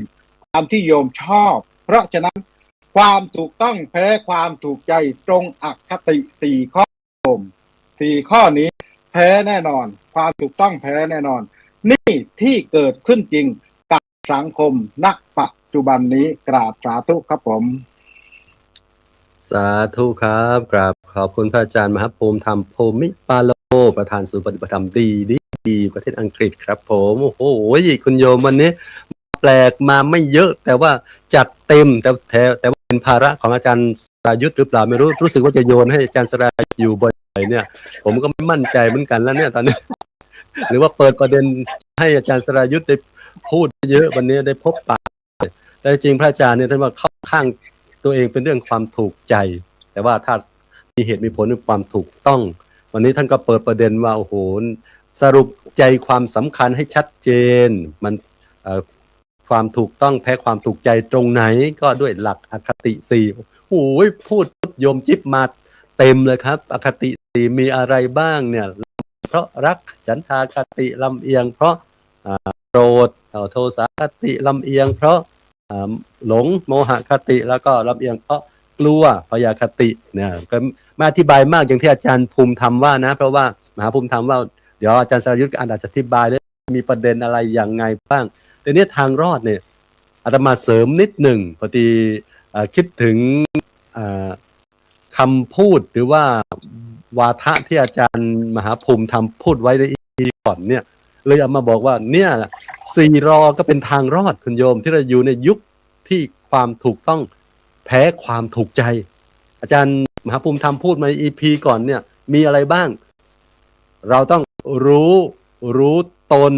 รู้หน้าที่รู้โลกรู้ธรรมสี่รอที่อาจารย์มหาภูมิธรรมเคยบอกไว้นะเมื่อเราได้สี่รอแล้วพบทางรอดจากความโลภความโกรธความหลงเข้ามาในจิตใจของเราจะกำจัดออกไปได้เนี่ยท่านก็บอกไว้ใน EP ก่อนนะมาคิดถึงเลยคำพูดนี้ของอาจารย์มหาภูมิธรรมเนี่ยให้รอดยังไงก็เอาสี่รอที่อาจารย์ว่าเนี่ยรู้หน้าที่ทำหน้าที่ให้ดีให้ถูกต้องตอนนี้เรามีหน้าที่อะไรทำหน้าที่นั้นให้ดีเป็นพ่อแม่เป็นเด็กเป็นลูกหรือเป็นนักเรียนทำหน้าที่ให้ดีรู้ตนเองรู้จักตนเองเราอยู่ในสภาวะแบบไหนรู้จักความสามารถของตัวเราเองรู้จักข้อบกพร่องของเราเองจะแก้ไขจุดอ่อนยังไงจะเพิ่มประสิทธิภาพความสามารถของเราอย่างไรรู้จักตนเองให้ได้คุณโยมแล้วก็รู้โลกเรารู้จักโลกให้ได้เราจะอยู่กับโลกไหนโดยเฉพาะโลกที่เป็นโลกธรรมโยมที่ฟังรายการเนี่ยรู้จักโลกอย่าลืมให้รู้จักเท่าทันโลกกระทำที่เราต้องประสบพบเจอมีทุกข์มีสุขมีลาภเสื่อมลาภมียศมีสรรเสริญแล้วก็พวกเหล่านี้จะเป็นธรรมะคู่กันที่อยู่ในโลกรู้เท่าทันเราจะไม่ไปหลงโลกไม่ไปติดกับโลกจนเกินไปและสุดท้ายรู้ธรรมนี่แหละคุณโยมฟังธรรมะรายการนาสารธรรมดีโยมเมื่อวันก่อนครั้งก่อนเนี่ยโยมสายพินช่วยพินอะไรที่โทรเข้ามาเนี่ยฟังธรรมะอยู่บ่อยๆจนทำให้ทำจิตใจของเราเนี่ยได้คลายทุกข์ลงไปได้และเกิดสติเกิดปัญญาขึ้นมาได้กราบนมัสการถวายความเคารพอาจารย์พระครูเกษมพิษโสพลครับผมเมตตาเข้ามาทักทายตอนนี้ท่านว่าทำดีมันนานดีแต่ถ้าดีแล้วมันดีนานโอ้โหเนี่ยจึงจะผิดใจแต่ว่าถูกต้องคณะครับโอ้เนี่ยท่านแวะเข้ามาเยี่ยมให้กำลังใจเพราะว่าตอนนี้ห้องส่งของท่านยังไม่สะดวกหรือว่าท่านมีภารกิจศาสนกิจอยู่นะครับผมกราบคุณพระอาจารย์มหาภูมิธรรมอีกครั้งหนึ่งครับผมกลัวอธิบายนานไปเดี๋ยวอาจารย์สรายุทธจะนี่เพราะว่าตอนนี้รู้สึกอยากพูดแล้วอยากบรรยายแล้วอยากพบปะแล้วแต่ที่สำคัญเนี่ยโยมหลายคนหลายท่านเมื่อไหร่อาจารย์สรายุทธจะมาเพราะว่าอยากจะโฟนอินเข้ามาแล้วนั้นเพื่อให้การไม่ให้เสียเวลากราบพระนาพระอาจารย์สรายุทธสิริสาโรได้มาเมตตามาสนทนาธรรมกับญาติโยมครับผมขอนอบน้อมแด่พระรัตนตรัยกราบถวายความเคารพพระมหาเถระพระเถรานุเถระครูบาอาจารย์ทุกรูปกราบขอบพระคุณครับอาจารย์พระครูสมุสมพรขอโอกาสครับเจริญสุขเจริญพรญาติโยมผู้ชมผู้ฟังทุกท่านอย่าลืมนะกดถูกใจกดไลค์กดแชร์หัวข้อค่ำคืนวันนี้โอ้โหเรียกว่าได้อัตถสาระประโยชน์กันเต็มที่เลยอยู่ให้รอดในยุคที่ความถูกต้องแพ้ความถูกใจมีแพ้มีชนะด้วยนะโบราณก็บอกว่าแพ้เป็นพระนะชนะเป็นมารรู้แพ้รู้ชนะรู้อภัยนะเรียกว่าน้ำใจนักกีฬานะก็มาเข้าสู่สาระกันก่อนแล้วจะได้เปิดโอกาสให้ท่านผู้ฟังได้โทรโฟนอินเข้าหน้าใหม่นะหรือถามปัญหาธรรมะแล้วก็มีนักข่าวสารประชาสัมพันธ์บ้างเช่นรายการธรรมะสำเนียงเสียงเนอหยุดรายการสดไปไหนไปทำอะไรนะอย่างนี้ต้นในหัวข้อนี้ก็ดังที่ได้ฟังครูบาอาจารย์มาน่าสนใจนะอยู่ให้รอดในยุค ที่ความถูกต้องแพ้ความถูกใจนะท่านพระอาจารย์พระมหาอุดมพรก็ได้ยก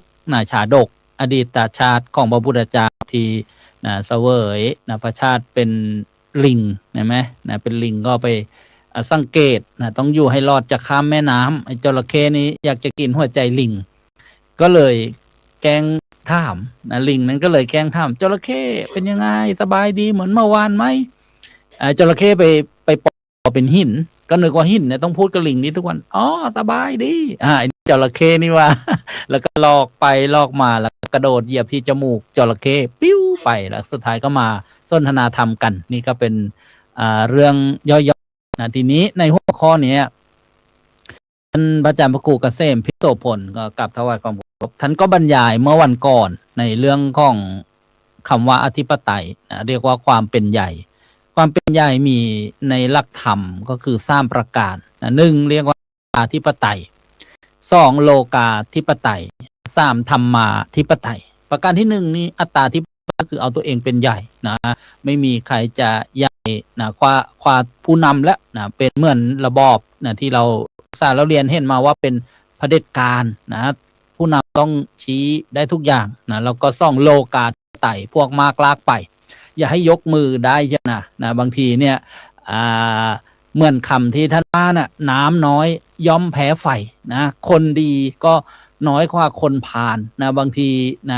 ผิดเป็นถูกเป็นผิดเราเรียกว่ากลับตลปัดเป็นยุคที่เรียกว่าเป็นกะลียุคในปัจจุบันเนี่ยบางคัมภีร์ก็บอกว่าเป็นยุคสมัยที่เป็นยุคเสื่อมท่านแบ่งคนไว้4ส่วนคนไม่ดีซะ3ส่วนคนดีมี1ส่วนใช่ไหมจึงไม่แปลกเลยอยู่ให้รอดในยุคที่ความถูกต้องแพ้ความถูกใจเนี่ยเรียกว่าโลกาธิปไตยในประการที่2เอายกมือถ้าเกิดคนที่เหมือนอาจารย์พระครูสุนทรธรรมนิเทศด็อกเตอร์บอกให้ยกมือการพนันกับน้ำเมาในวัดงานศพเนี่ยแพ้ จะเปลี่ยนอะไรเนี่ยโยมก็บางทีก็บอกว่าเปลี่ยนเจ้าวาดง่ายกว่าเห็นไหมความถูกใจมันนำหน้ามาแล้วนี่เรียกว่าโลกาธิปไตยพวกมาควาพวกมาควาก็จึงเป็นปัญหาที่เราเห็นกันนั่นแหละวนไปวนมาแล้วก็มาได้รับผลกระทบเช่นเลือกผู้นำอันนี้ไม่ได้ไปพัดพิงอะไรก็ให้ความรู้ว่าเราต้องเลือกคนดีเพราะถ้าเข้าไปสู่ตำแหน่งแห่งที่แล้วถ้าเข้าไปขับเคลื่อนนโยบายอะไรแล้วเนี่ยผลกระทบก็คือพวกเราทั้งหลายพวกเราทั้งหลายเช่นภาษีบ้างสิ่งที่ควรจะได้ในสาธารณูปการต่างๆก็ไม่ได้แล้วเราจะไปโทษว่าเข้าทุจริตไม่ได้มองมาที่เราดิเราเนี่ยเห็นไหมเราก็มีส่วนเห็นไหมนี่เรียกว่าโลกาธิปไตยประการที่3สิ่งที่สำคัญเนี่ยธรรมาธิปไตยธรรมะเป็นใหญ่เอาความถูกต้องเป็นใหญ่เหมือนเหตุการณ์พระพุทธศาสนาของเราก่อนที่พระสัมมาสัมพุทธเจ้าจะเสด็จดับขันเข้าสู่นิพพานเนี่ยพระอานนท์พุทธอุปถากนี่ก็ถามว่าจะทำยังไงถ้าเกิดมี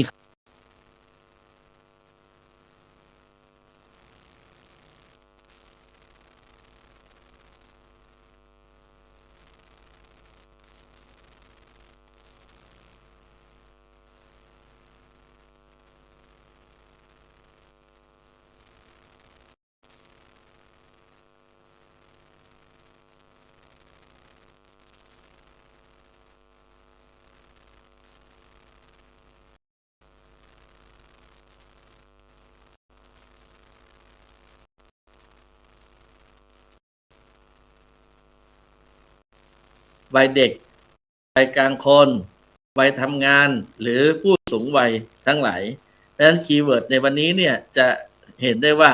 มีอยู่2คีย์เวิร์ดหลักๆก็คือคีย์เวิร์ดที่ว่าด้วยความถูกต้องและก็ความถูกใจอันนี้เป็นหลักที่ยังไม่ได้บรรลุโลกุตตรธรรมเบื้องสูงร้องไห้หลวงตาองค์นี้อย่าร้องเลยพระพุทธเจ้าปรินิพพานไปก็ดีแล้วต่อไปจะได้ไม่ต้องมาบัญญัติห้ามสิ่งนั้นไม่ดีเพราะว่าพระสุปทานตาองค์นี้เรื่องเคยพระพุทธเจ้าตำหนิไปเรียอะไรในเรื่องของการไปเรียอะไรบอกบุญไม่เหมาะสมอย่างนี้เป็นต้นแล้วทีนี้ก็เป็นเหตุพระ มหากัสสปะเถระเนี่ยทำการประชุมนะครับเรียกว่าปฐมสังคายนารวบรวมเรียบเรียงเรื่องพระธรรมคำสอนของพระสัมมาสัมพุทธเจ้าจนสืบมาเป็นพระไตรปิฎกนี่เรียกว่าแม้แต่หลวงตาในสมัยนั้นเนี่ยก็ยังเอาความถูกใจเลยนะแม้แต่พระพุทธเจ้าเป็นพระศาสดาเสด็จดับขันเข้าสู่ปรินิพพานเนี่ยแล้วก็เราก็สังเกตว่าพระพุทธศาสนาของเราเนี่ยไม่มีการยกกองทัพเขาห้ามหันทำร้ายกันในเรื่อง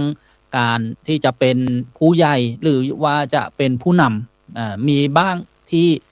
เห็นหรือเข้าใจกันคนละแบบเขาก็เรียกว่าตีความก็เลยแยกเป็นนิกายนะแต่ไม่ละเมิดศีลห้านะไม่ฆ่ากันนะไม่ทำร้ายกันอย่างนี้เป็นต้นนี่ก็เป็นเรื่องของนะพระพุทธศาสนาของเรานะทีนี้โอ้โหก็จดไว้โน้ตไว้นะก็หลายเรื่องเหมือนกันนะญาติโยมอยู่ให้รอดในยุคที่ความถูกต้องแปล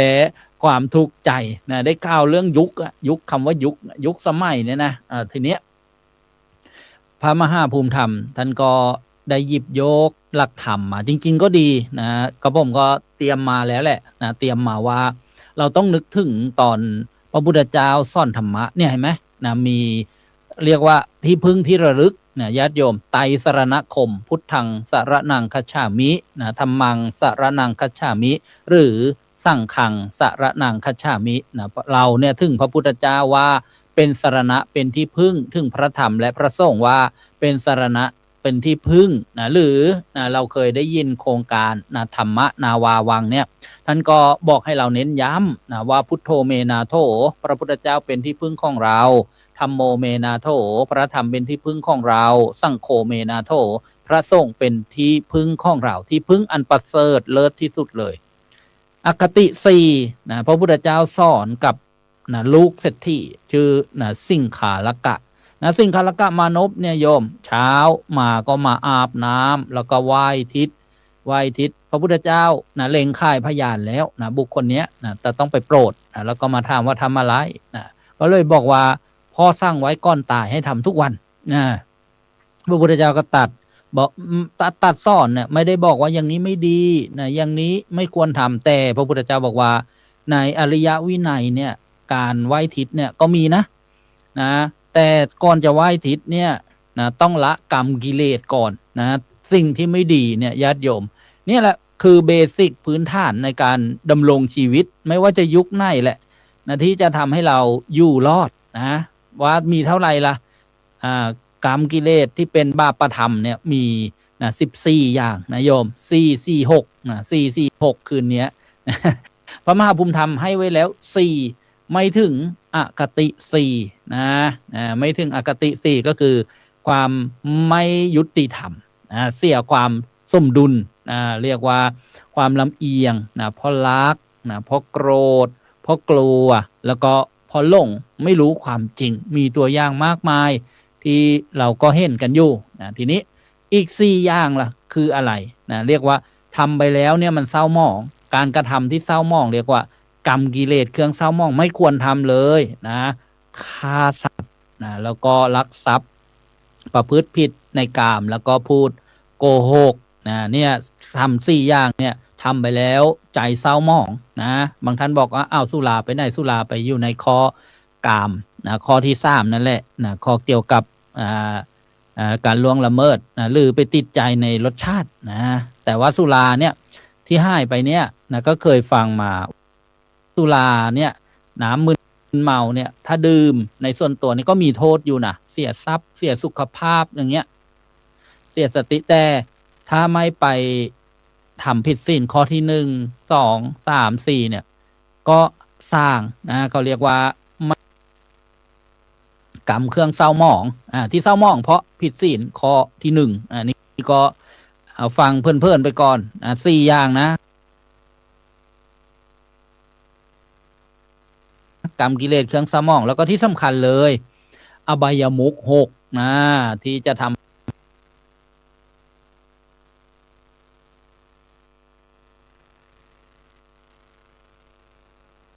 ให้ทรัพย์เนี่ยสูญเสียไปในทางที่ ไม่เกิดประโยชน์นะเสียทรัพย์ไปในทางที่ไม่เกิดประโยชน์นะดื่มน้ำเมาเที่ยวกลางคืนดูการละปกปิดทิศทั้งหลายนะแล้วก็มาปฏิบัติเกี่ยวกับหน้าที่นะที่จะพึงประพฤติปฏิบัตินะนี่เรียกว่านะขยายในตอนที่พระพุทธเจ้าแสดงธรรมสอนสิ่งขาละกะมานพนะทีนี้ก็นะอยู่ให้รอดในยุคที่นะความถูกต้องแพ้ความทุกข์ใจเหมือนพระเดชพระคุณหลวงพ่อเจ้าคุณท่านใดบรรยายว่าเดี๋ยวนี้บางครั้งเนี่ยไปดูสื่อโซเชียลต่างๆนะคนยุคเก่าๆเขาบอกเตือนไม่ได้แล้วรุ่นน้องนะเพราะว่า FC เขาเยอะกว่า ก็จริงๆอ่ะว่ามีแต่ปุ่มถูกใจนะปุ่มถูกต้องไม่มีให้กดใช่ป่ะญาติโยมเขาไม่มีให้เรากดว่าอันนี้ถูกต้องช่วยกันกดแล้วมันก็จะโชว์มาโอ้คนเห็นถูกต้องเยอะอะไรประมาณนี้นะก็เราก็อาศัยเข้านะก็ว่ากันไปนะนี่เรียกว่าในยุคนี้แล้วนะถ้าเราจะยืนนะอยู่ในความถูกต้องนะเราจะมาศึกษาอะไรศึกษายังไงก็คงไม่พ้นการกลับมาสู่พระพุทธศาสนาของเรามาศึกษาเรียนรู้นะคำสอนขององค์พระสัมมาสัมพุทธเจ้านะถ้าเราไม่ช่วยกันนะไม่ช่วยกันประพฤติปฏิบัติในส่วนตัวก่อนในส่วนตัวนะในส่วนตัวก็คือช่วยกันเยอะๆแล้วนะความเดือดร้อนเนี่ยถ้าเราไม่ช่วยกันเนี่ยเราจะหนีไม่พ้นเหมือนนิทานนะเรื่องนกกระจอกกับนายพรานใช่ปะญาติโยมเคยฟังหรือเปล่านกกระจอกเนี่ยมีอยู่ฝูงหนึ่งพากันไปหากินนะไปลงตามทุ่งไร่ทุ่งนาแล้วก็มีความสมัครสมานสามัคคีกันดีอยู่นะพอนายพรานเอาแห่มาครอบเนี่ยก็ช่วยกันบินขึ้นไปได้นี่ได้พอมาวันหนึ่งนี่แหละเกิดเสียความยุติธรรมอคติแล้วเนี่ยลำเอียงไม่รักไม่ชอบกันคือไอ้ตัวล่างมามันมีอยู่ตัวหนึ่งบินมาเหยียบหัวตัวที่ลงมาก่อนมันก็ทะเลาะกันก็แบ่งเป็นฝักเป็นฝ่ายพอนายพรานมาแล้วทีเนี้ยไม่ช่วยกันบินแล้วอ้าวแกเก่งก็ทำไปเสร็จเลยนะเป็นนกกระจาบทอดหมดเลยญาติโยม เนี่ยเราจะหนีไม่พ้นนะหรืออาจจะเรียกว่าติดล้างแห่ไปด้วยนะติดล้างแห่ไปด้วยเพราะฉะนั้นยุคสมัยจะเป็นอย่างไรนะก็อยู่ที่คนนะอยู่ที่การประพฤตินะปฏิบัตินะบางทีเราจะให้คนอื่นเนี่ยทำตามความถูกต้องทั้งหมดก็คงยากนะเพราะว่าแม้กระทั่งองค์พระสัมมาสัมพุทธเจ้าพระองค์ก็นะพิจารณาว่าผู้ใดใครนอสมควรโปรดนะเพราะว่าบางคนนี้พระพุทธเจ้าก็โปรดไม่ได้นะโปรดไม่ขึ้นนะโปรดไม่ขึ้นนะเป็นบัวที่นะยังอยู่ในโคลนตมอยู่นะเพราะฉะนั้นเนี่ยกลับมานะดูนะเรื่องพระพุทธศาสนาของเรานะซึ่งเป็นศาสนาที่มีหลักธรรมคำสอนที่เป็นสัจธรรมนะเป็นความจริงถ้าเราจะเอาให้นะอยู่รอดไปทุกยุคสมัยนะบางทีรอดพบนี้ไม่รอดพบหน้านะรอดวันนี้ไม่รอดวันหน้านะอยู่รอดได้ตามน้ำไปก่อนลิ้วตาบ้างอะไรบ้างแต่พอถึงเวลากรรมเนี่ยนะที่จะให้พ้นเนี่ยเราอาจจะไม่รอดนะวันก่อนรอดแต่วันหน้าอาจจะไม่รอดเมื่อนะเขาคนที่เคยมาบอกให้เราทำอย่างนี้หมดยศหมดอำนาจหมดวาสนาเนี่ยนะฆ่าลงเนี่ยทอดหัวโค่นออกแล้วเนี่ยบางทีเนี่ยอาจจะไม่รอดนะมานึกถึงพระพุทธเจ้าสอนไว้ตอนหนึ่งที่บอกว่าพึงนะสละทรัพย์นะเพื่อที่จะรักษาอวัยวะนะบางทีเป็นโรคภัยไข้เจ็บพึงสละอวัยวะนะเพื่อที่จะรักษาชีวิตนะแต่เมื่อนึกถึงธรรมะความถูกต้องแล้วเนี่ยพึงสละชีวิตนะเพื่อรักษาธรรมะความถูกต้องเหมือน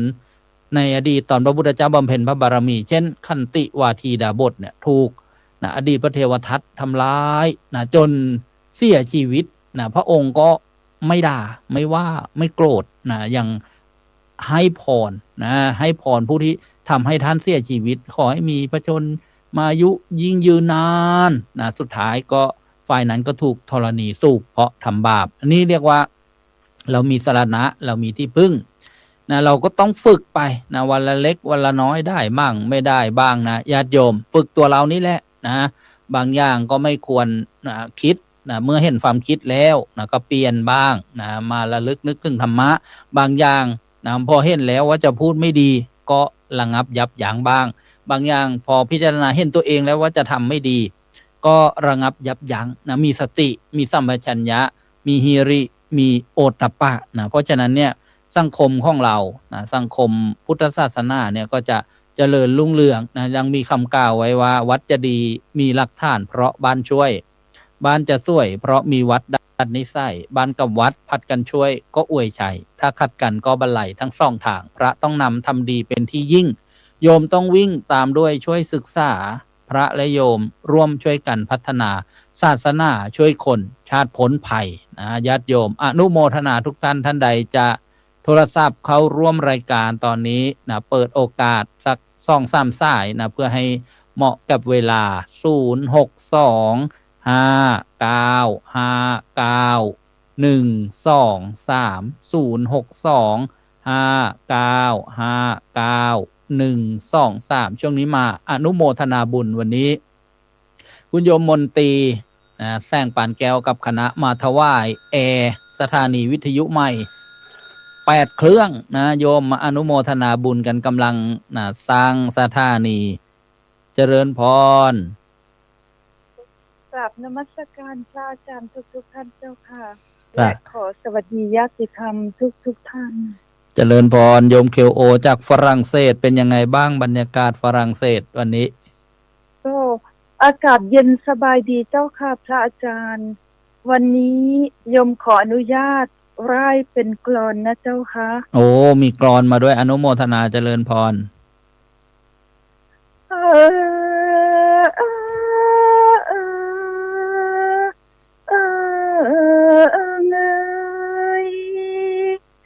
ข้าพระพุทธเจ้าขอเชิญเสด็จพระสันเพชรพุทธ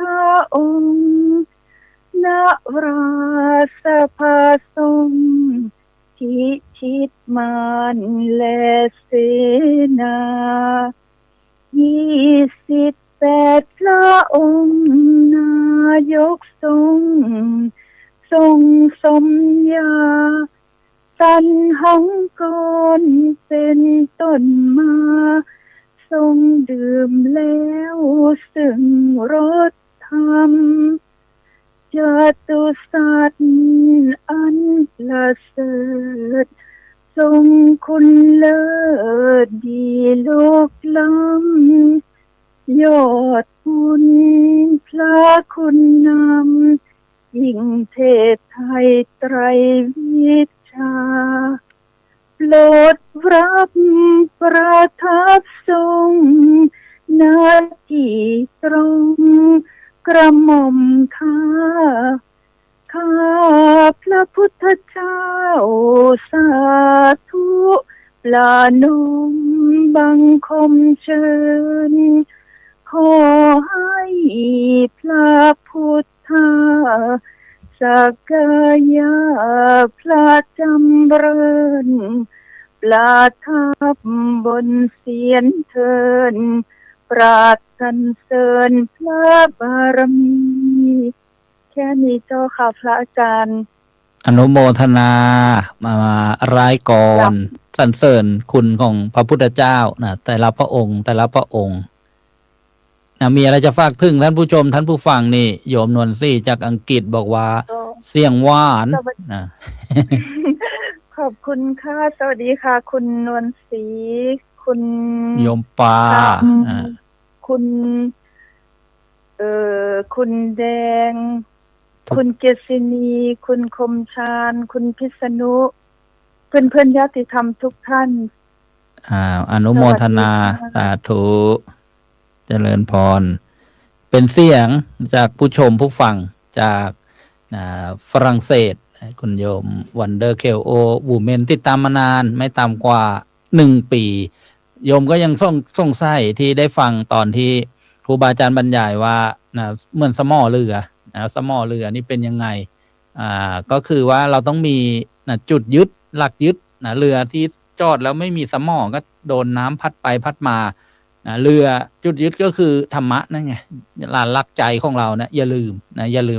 เรื่องบาปบุญคุณโทษเวรกรรมต่างๆเนี่ยเราทำความศรัทธาไว้ญาติโยมแล้วก็เรือถ้าไม่มีหางเสือมันก็ไป ซ้ายบ้างขวาบ้าง อนุโมทนาคุณโยมจิ๊บอีแวนจากเกาะไอออฟแมนนะประเทศอังกฤษ บอกว่าคุณโยมเกลโอนี่เสียงเพราะมากโยมนวลศรีนะโยมนะสี่สมัยอนุโมทนามาทักทายทั้งใหม่ทั้งเก่านะโยมที่ใช้ชื่อว่าสุนันทพัฒน์นี่จากเชียงใหม่นะโยมกอบกุลอนุโมทนาขอรับสายเจริญพร ไหว้กราบนมัสการถวายความเคารพท่านพระอาจารย์ทุกรูปด้วยความเคารพครับ สาธุคุณโยมคมชานจากนครนายกเจริญพรเชิญ ครับรายงานผลการรับฟังครับภาพเสียงสัญญาณชัดเจนครับรับฟังโยมอำเภอเมืองจังหวัดนครนายกครับ สาธุมีธรรมะอะไรมาสนทนาได้ ความถูกต้องแต่ไม่ถูกใจ หลักการที่ถูกต้องแต่ ไม่มันเจ้าหลักของฉันอย่างเดียวหลักที่ถูกต้องไม่เอาสำหรับโยมแล้วโยมต้องใช้สติและปัญญาความรอบรู้แล้วครับ แล้วก็ใช้โยนิโสมนสิการแล้วครับใช้สติปัญญาในการพิจารณาครับของพวกนี้ เจริญพรรู้รักษาตัวรอดเป็นยอดดีใช่ไหม ใช่ครับท่านพระอาจารย์ ดีครับผมเหมาะสมครับท่านครับนายสบายมากครับพี่ตะเบะ ตัว ปั๊บ กับผมตัวโยมเนี่ยจะตอนแรกก็โทรมาคุยกับท่านพระอาจารย์ท่านพระครูสุนทรได้แสดงไว้ก่อนแล้ว ตรงที่ว่าหลักการไม่เอาจะเอาหลักของฉันอะไรประมาณนั้น โยมพิมพ์ไม่ทันท่านพระครูสุนทรท่านได้แสดงไว้ก่อน อ๋อ ครับคิดถึงท่านพระอาจารย์ทุกรูปครับ อนุโมทนาสาธุ ครับ เจริญ ตามน พ มัส ร การลาครับ มีหลวงพ่อรูปหนึ่งท่านบรรยายว่า ถ้าจะตายก็ให้ตายคาหลักนะแล้วศพจะไม่กระจัดกระจาย คนไม่มีหลักนิศพกระเด็นกระดอนท่านว่างั้นศพไม่สวย คนไม่มีหลัก ไม่มีหลักยึด ท่านก็เป็นอุปมาอุปไมยนะอนุโมทนานะทุกท่านเลย ก็นิดนึงก่อนจะจบในรอบแรก อนุโมทนาบุญเมื่อสักครู่นะให้โยมชื่นใจกันในเรื่องของการสร้างวัดในอากาศ สร้างธรรมาสน์สร้างธรรมเจดีย์สถานีวิทยุกระจายเสียงภาพไปอย่างเร็ววันนี้ คุณโยมมนตรีแซงปานแก้วแล้วก็คณะมอเตอร์ทำสมาธิสิทธิ์วัดสังฆทานมาถวายแอร์8 เครื่อง พร้อมทั้งทุเรียน7 ผูเนี่ย เดี๋ยวขอรับสายอีกสักสายเจริญพร ผมลุงมีต้น เจริญพร จ้าสวัสดีค่ะลุงพี่ต้นหนูฟังรายการของลุงพี่ต้นอยู่แต่หนูวิทยุมันพังหมดแล้วอ่ะ อ๋อวิทยุพังโยมอยู่ที่ไหน พี่สาวไอ้นุชนะบุญเลิศสาวอ่ะตอนติดเตียงอยู่ตาไม่เห็นด้วย เอาละบ้านอยู่ไหนโยม อยู่บ้านโคกเนี่ยให้ไอ้นุชนะที่บุญเลิศ อ๋อ สาวน่ะ บุญเลิศรู้จัก นั่นแหละบุญเลิศสาวอ่ะหนูนอนติดเตียงหนูไปไหนก็ไม่ได้ตาก็ไม่เห็นจะพาตาอยู่เนี่ย แล้ววันนี้ฟังจากช่องทางไหนล่ะ ก็อะไรเนี่ยที่เปิดที่เมื่อกี้คุยกับอะไรนะคุยกับฝรั่งอ่ะ อ๋อแล้วโยมฟังวิทยุหรือฟังจากโทรศัพท์ โทรศัพท์ค่ะ อ๋อฟังตามโซเชียลเฟซอะไรอย่างเงี้ยเหรอ จ้าเพราะหนูฟังอย่างนี้แล้วหนูไม่เป็นหนูกดไม่เห็นไงหนูกดไม่เห็นเขาทำให้ก็ได้ฟังไม่ทำให้ก็ไม่ได้ฟังวิทยุมันพังหมดแล้ววันนั้นไปเอาที่หลวงพ่อที่อยุธยามาหลวงพ่อให้มาเครื่องนึงก็พังไปแล้ว อ๋อเดี๋ยวฝากโยมนุชไปให้ก็แล้วกันนะ จ้าพี่ต้นแล้วเดี๋ยวถ้าไงเดี๋ยวหนูก็ฝากธรรมะไปทำบุญมั่ง เอาโมทนาสาธุ ค่ะขอบคุณค่ะ เจริญพร อันนี้ในปัจจุบันเขาเรียกว่าเป็นกลุ่มเปราะบางนะเช่นมีความบกพร่องความพิการอะไรต่างๆ นี่ก็เป็นประโยชน์ในการออกอากาศสถานีวิทยุกระจายเสียงนะผู้ป่วยบ้างอายุมากบ้างนิดนึงนะครับครูบาอาจารย์ก็ออกอากาศนี่ก็เป็นภาพวันนี้แล้วก็อันนี้เป็นบรรยากาศห้องเครื่องส่งสถานีที่จำเป็นต้องมีแอร์อันนี้ออกอากาศแล้วที่วัดภูจวงอำเภอบ้านไร่จังหวัดอุทัยธานีนี่ที่อำเภอด้านช้างเนี่ยแอร์จะต้องอยู่ในห้องนี้แหละก็กำลังสร้างกำลังทำกันมีช่างไฟเมื่อช่วงวิสาขบูชาช่างไฟทำ3 สถานีเลยนี่ที่กาญจนบุรีนี่ก็เป็นภาพรวมๆบรรยากาศไปยังไวอันนี้ที่วัดไผ่โรงวัวอำเภอสองพี่น้องเอาช่างไฟไปทำไฟกันพร้อมอีกไม่นานจะได้ออกอากาศนี่ก็เป็นบรรยากาศทำงานสายล่อฟ้าบ้างอะไรบ้างยกห้องเครื่องนี่ทำฟ้าช่างโต้งช่าง นี่ก็เป็นห้องเครื่องนี่ก็เป็นบรรยากาศงานอันนี้ห้องสตูดิโอนะที่อำเภอบ้านไร่วัดปูจวงมีช่างมีญาติโยมมาช่วยกันนี่เป็นภาพบรรยากาศเสาส่งกระจายคลื่นนะให้ไปสู่บ้านญาติโยมนี่แหละที่เรียกว่าบัตรทางอากาศนี่ครอบครัวอุ่นใจดีเป็นเจ้าภาพนะมาไล่รายการอนุโมทนากันนี่เป็นภาพข้างบนว่าคลื่นไปอย่างไรนะสู่บ้านญาติโยมอันนี้ก็เป็นช่องทางนะร่วมบุญก็ยังรอรับไถ่ทานศรัทธาญาติโยมเพราะว่ายังมีค่าใช้จ่ายนะที่ต้องชำระอีกนะพอสมควรก็กลับขอบพระคุณอนุโมทนาบุญครูบาอาจารย์ทุกรูปนะครับก็อภัยใช้เวลามากไปสักนิดนึงขอบพระคุณครับพระอาจารย์พระครูสมุทรสมพรครับพระมหาภูมิธรรมยกมือว่ายังไงครับก่อนนิมนต์ครับขอแทรกครูบาอาจารย์นิดนึงครับผม คือโยมที่ไม่มีวิทยุเอาที่อยู่มาเดี๋ยวจะซื้อวิทยุส่งไปให้เอง แล้วโยมจะไปอยู่ที่ไหนก็ไปเอาที่อยู่โยมไปซะแล้วครับ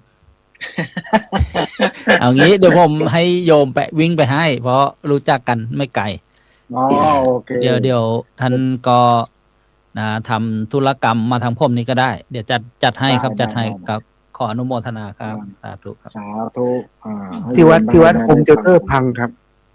มานานโฮมเทเตอร์พัง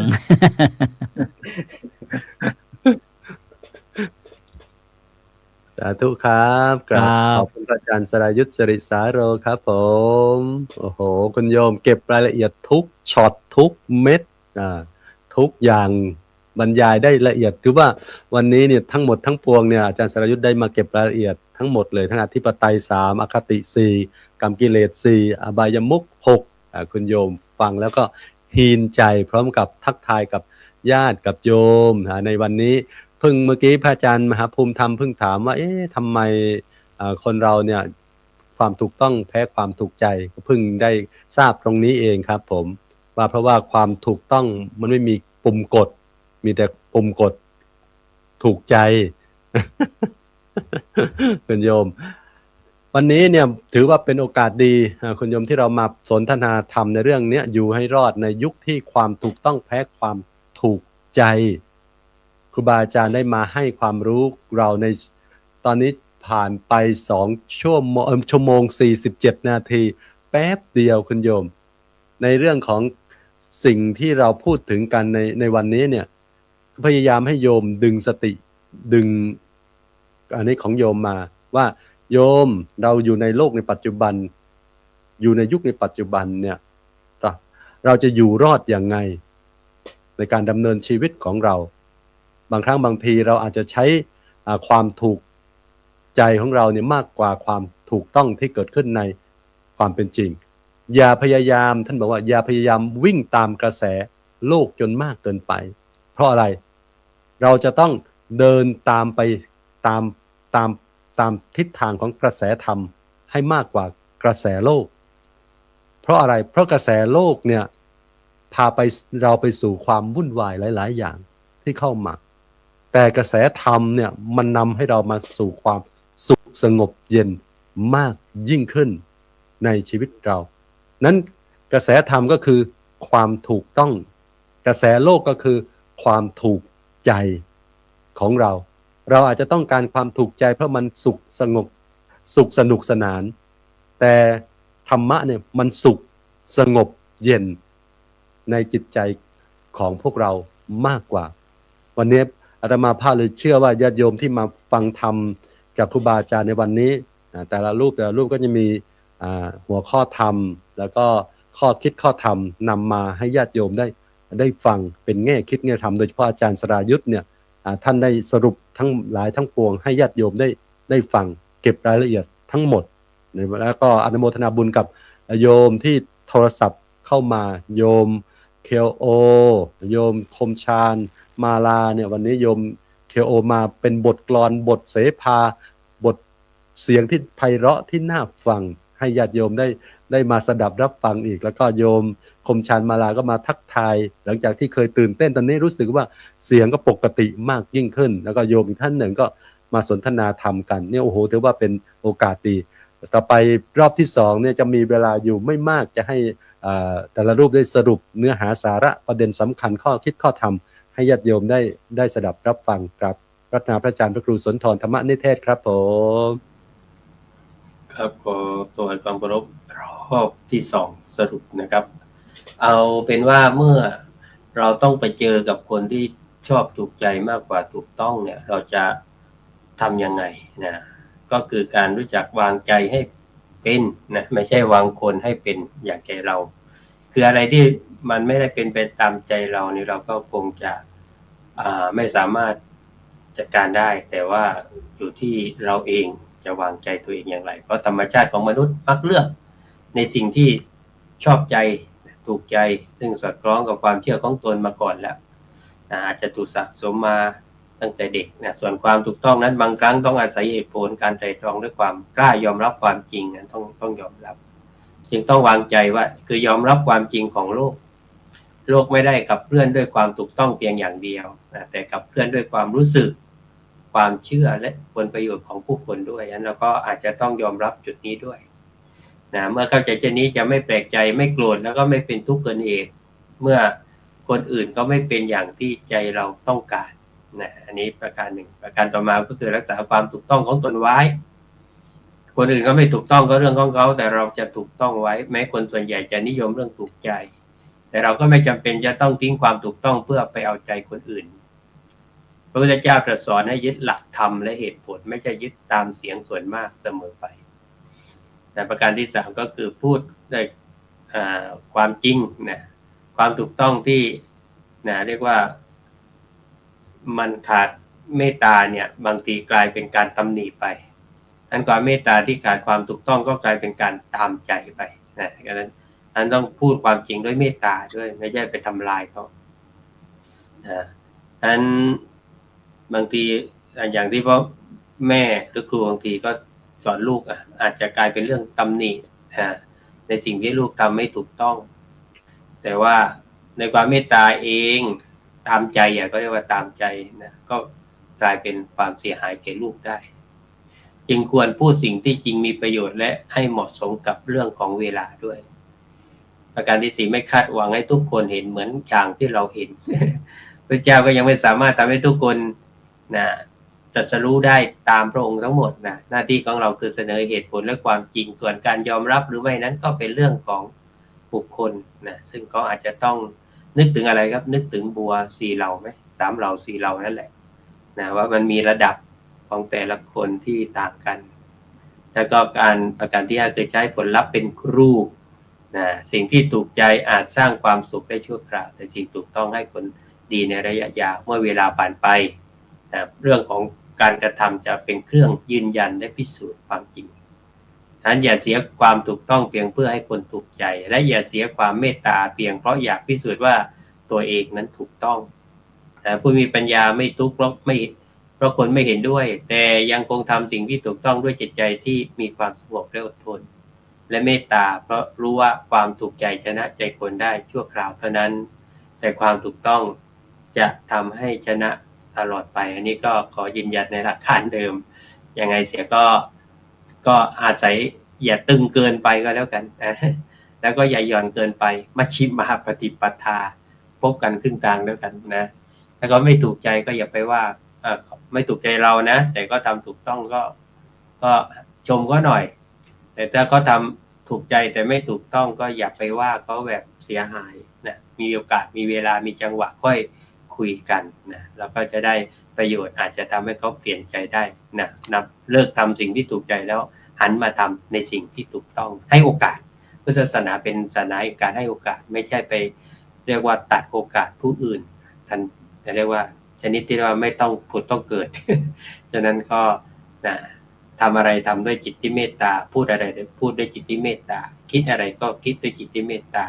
ก็จะนำพาให้สังคมเกิดความสงบสุขได้โดยแท้จริงครับผมสาธุครับกราบขอบพระคุณอาจารย์พระครูสุนทรธรรมนิเทศครับผมกราบพระนาพระอาจารย์เฮาดมพรอุตตมวโรครับผมในรอบสรุปครับครับขอโอกาสนะครับมันมีอีกคำหนึ่งที่มันเหมือนกับความระหว่างความถูกต้องกับถูกใจก็คือเหตุผลกับความรู้สึกนะเหตุผลกับความรู้สึกคล้ายๆกันนะฮะ ที่จริงอยากทำอะไรก็ทำคุณโยม ถามว่าโลกใบเนี้ยนะครับ ถ้ามุมมองอาตมาเนี่ยในโลกใบเนี้ยมันจะเจริญมากกว่านี้อีกไหมไม่มีทางครับ เพราะโลกมันจะเสื่อมลงจน 5,000 ปีตามที่หลักที่พระพุทธองค์ทรงพยากรณ์เอาไว้ มันมีแต่เรื่องเลวร้ายเกิดขึ้น สังคมมันก็เลยมีแต่เรื่องวุ่นวายเกิดขึ้น สิ่งไหนที่เขาทำแล้วเขาถูกใจเขาสบายใจมันจะเกิดขึ้น ไม่ว่าสิ่งนั้นมันจะผิดจะถูกจะชั่วจะอะไรก็ตามแต่ ถ้าทำไปแล้วมันเป็นประโยชน์ต่อตัวส่วนตัวเขา ซึ่งคนส่วนใหญ่กำลังเป็นแบบนี้ เอาตามใจฉันเขาว่าครับ ทีนี้เมื่อเอาตามใจฉันเขาว่าเนี่ย ความวุ่นวายในสังคมมันเกิดครับอาตมาก็เลยอยากฝากไว้ตรงนี้ว่า อยากทำอะไรก็ทำครับ แต่อย่าทำชั่ว อยากทำอะไรก็ทำนะฮะทำไปเลยแต่เราอย่าไปทำชั่ว เพราะเมื่อถ้าทำชั่วแล้วเนี่ย มันจะกลายเป็นเวรกรรมติดตามตัวเราไปวุ่นวายไปหมดนะครับ ก่อนจะคืนนี้ก็จะอยากจะฝากว่าเราจะใช้ชีวิตอยู่รอดยังไง การจะใช้ชีวิตให้อยู่รอดได้หนึ่งเราต้องรู้เท่าทันก่อน รู้เท่าทันโลกนะครับ รู้เท่าทันปัจจุบันสังคม รู้เท่าทัน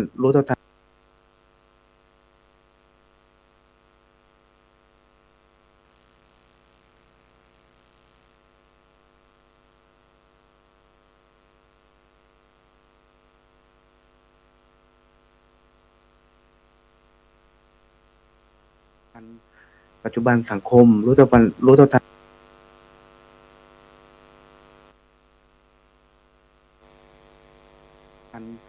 ปัจจุบันสังคม รู้เท่าทัน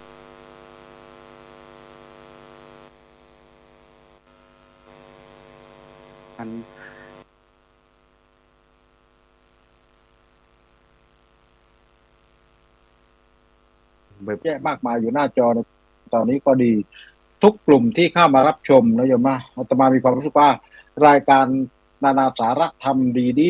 ธรรมะปันสุขหรือว่าธรรมะเสียงเนอหรือว่ารายการของหลวงพ่อพระครูเกษมรายการธรรมะทุกรายการก็หมายความว่าเป็นเสียงธรรมเป็นเสียงที่โยมฟังแล้วมีความสุขเพราะฉะนั้นในเมื่อโยมมีส่วนร่วมในการแสดงความคิดเห็นก็ยิ่งมีความสุขมากขึ้นไปอีกเพราะฉะนั้นแต่ละหัวข้อที่ครูบาอาจารย์นำมาเพื่อที่จะแยกแยะชี้แนะให้โยมได้ปฏิบัติตัวถูกอยู่กับนักสังคมปัจจุบันนี้เพราะฉะนั้นหัวข้อในวันนี้ก็เป็นหัวข้อหนึ่งที่สะท้อนให้เห็นกับสังคมปัจจุบันนี้ว่าหัวข้อที่ตั้งขึ้นมานี้เกิดขึ้นจริงกับสังคมณปัจจุบันนี้และเราท่านทั้งหลายก็ประสบพบเจอจริงกับหัวข้อนี้เพราะฉะนั้นในเมื่อเราประสบพบเจอจริงแล้วเราต้องทำอย่างไรโยมสิ่งที่สำคัญที่สุดคือเราต้องมีสติเหมือนที่พี่พระครูสมพรพูดไปแล้วรู้ตนเองรู้หน้าที่รู้ธรรมรู้โลกนี่คือสิ่งที่สำคัญเพราะฉะนั้นถ้าเรามีสี่รู้นี้เชื่อเหลือเกินว่าความถูกต้องจะยืนหยัดและอยู่ได้ณสังคมปัจจุบันเพราะความถูกใจเป็นแค่ได้เพียงปุ่มกดเท่านั้นเพราะฉะนั้นฝากไว้เป็นข้อคิดในข้อสรุปว่าธัมโมหเวรักขติธรรมจารีผู้ที่ประพฤติธรรมธรรมย่อมรักษาผู้ที่ประพฤติธรรมเท่านั้นก็เหมือนความถูกต้องโยมความถูกต้องจะรักษาคนที่ยึดถือความถูกต้องนี่คือสิ่งที่สำคัญที่สุดเพราะฉะนั้นฝากไว้ในสำหรับค่ำคืนนี้นะโยมนะกราบสาธุครับผมสาธุครับกราบขอบคุณพระอาจารย์มหาภูมิธรรมภูมิปาโลครับผมกราบพระนาพระอาจารย์สรายุทธสิริสาโรครับผมขอบพระคุณครับขอโอกาสครูบาอาจารย์ครับเจริญพรญาติโยมในรอบสรุปมีคำกล่าวไว้น่าสนใจว่าห่างสุนัขให้ห่างซอกห่างวอกให้ห่างหว่าห่างพารานี่ให้ห่างให้ไกลเป็นเส้นๆโยชน์เลยคือการไม่คบคนผ่านเนี่ยนะเรารู้แล้วว่าถ้าจะเข้าไปอยู่จุดนี้มันจะเสื่อมมันจะทำความทุกข์เดือดร้อนก็มีสติระมัดระวังอย่าไปสมาคมหรือพลาดผิดพลั้งไปนะก็แก้ไขใหม่เริ่มใหม่นะล้มลุกคุกคานกันไปเราไม่ใช่พระอริยะไม่ใช่พระอรหันต์ต้องฝึกกันไปนะโลกก็เป็นอย่างนี้นะนี่แหละนะเป็นโทษของวัฏฏะสงสารนะไม่ต้องโทษใครก็ได้โทษของวัฏฏะสงสารการที่เราไม่พ้นเนี่ยเราก็จะต้องมาวนมาเวียนเนี่ยเรียกว่าคำว่าวัฏฏะสงสารนะเราก็ต้องมาศึกษานะเรียนรู้นะเข้าใจยอมรับแล้วก็ปล่อยวางนะฝึกนะเนี่ยสำคัญพระพุทธเจ้าเป็นแบบอย่างนะเป็นหลักที่ระลึกที่พึ่งของเราว่าจากปุถุชนคนธรรมดานะพลาดบ้างผิดบ้างแต่พระองค์มาสู่ความหลุดพ้นได้ตรัสรู้ได้นะเราเนี่ย มีบุญมีกุศลกันมาดีแล้วนะเตือนจิตสะกิดใจนะพลาดผิดพลั้งไปบางก็เริ่มใหม่นะเริ่มใหม่ในเรื่องทานก็ดีศีลก็ดีปัญญาก็ดีนะชีวิตเราก็จะดีนะแล้วก็ประชาสัมพันธ์วันพรุ่งนี้รายการของเราก็จะมาพบกันในหัวข้อทำความดีแล้วได้อะไรนี่ EP ที่193อีก7 EP ก็จะมีฉลองนะเอาหลานไหนดีครับพัฒนานเพน200 EP นะ หยอกกูว่าจะอนุโมทนาบุญญาติโยมนะทุกท่านทั้งฟังรอบสดแล้วก็รอบถ่ายทอดซ้ำนะเพื่อเป็นนะประโยชน์ทักทายไม่ทั่วไม่ถึงไม่เป็นไรพบกันในรอบรีรันอีกก็ฟังซ้ำนะก็ดีให้กำลังใจซึ่งกันและกันทั้งพระฆราวาสญาติโยมชาวบ้านชาววัดนะมอบให้ธรรมะเป็นใหญ่นะฝึกกันไปต่อไปนะครับขอบพระคุณครูบาอาจารย์ครับเจริญพรญาติโยม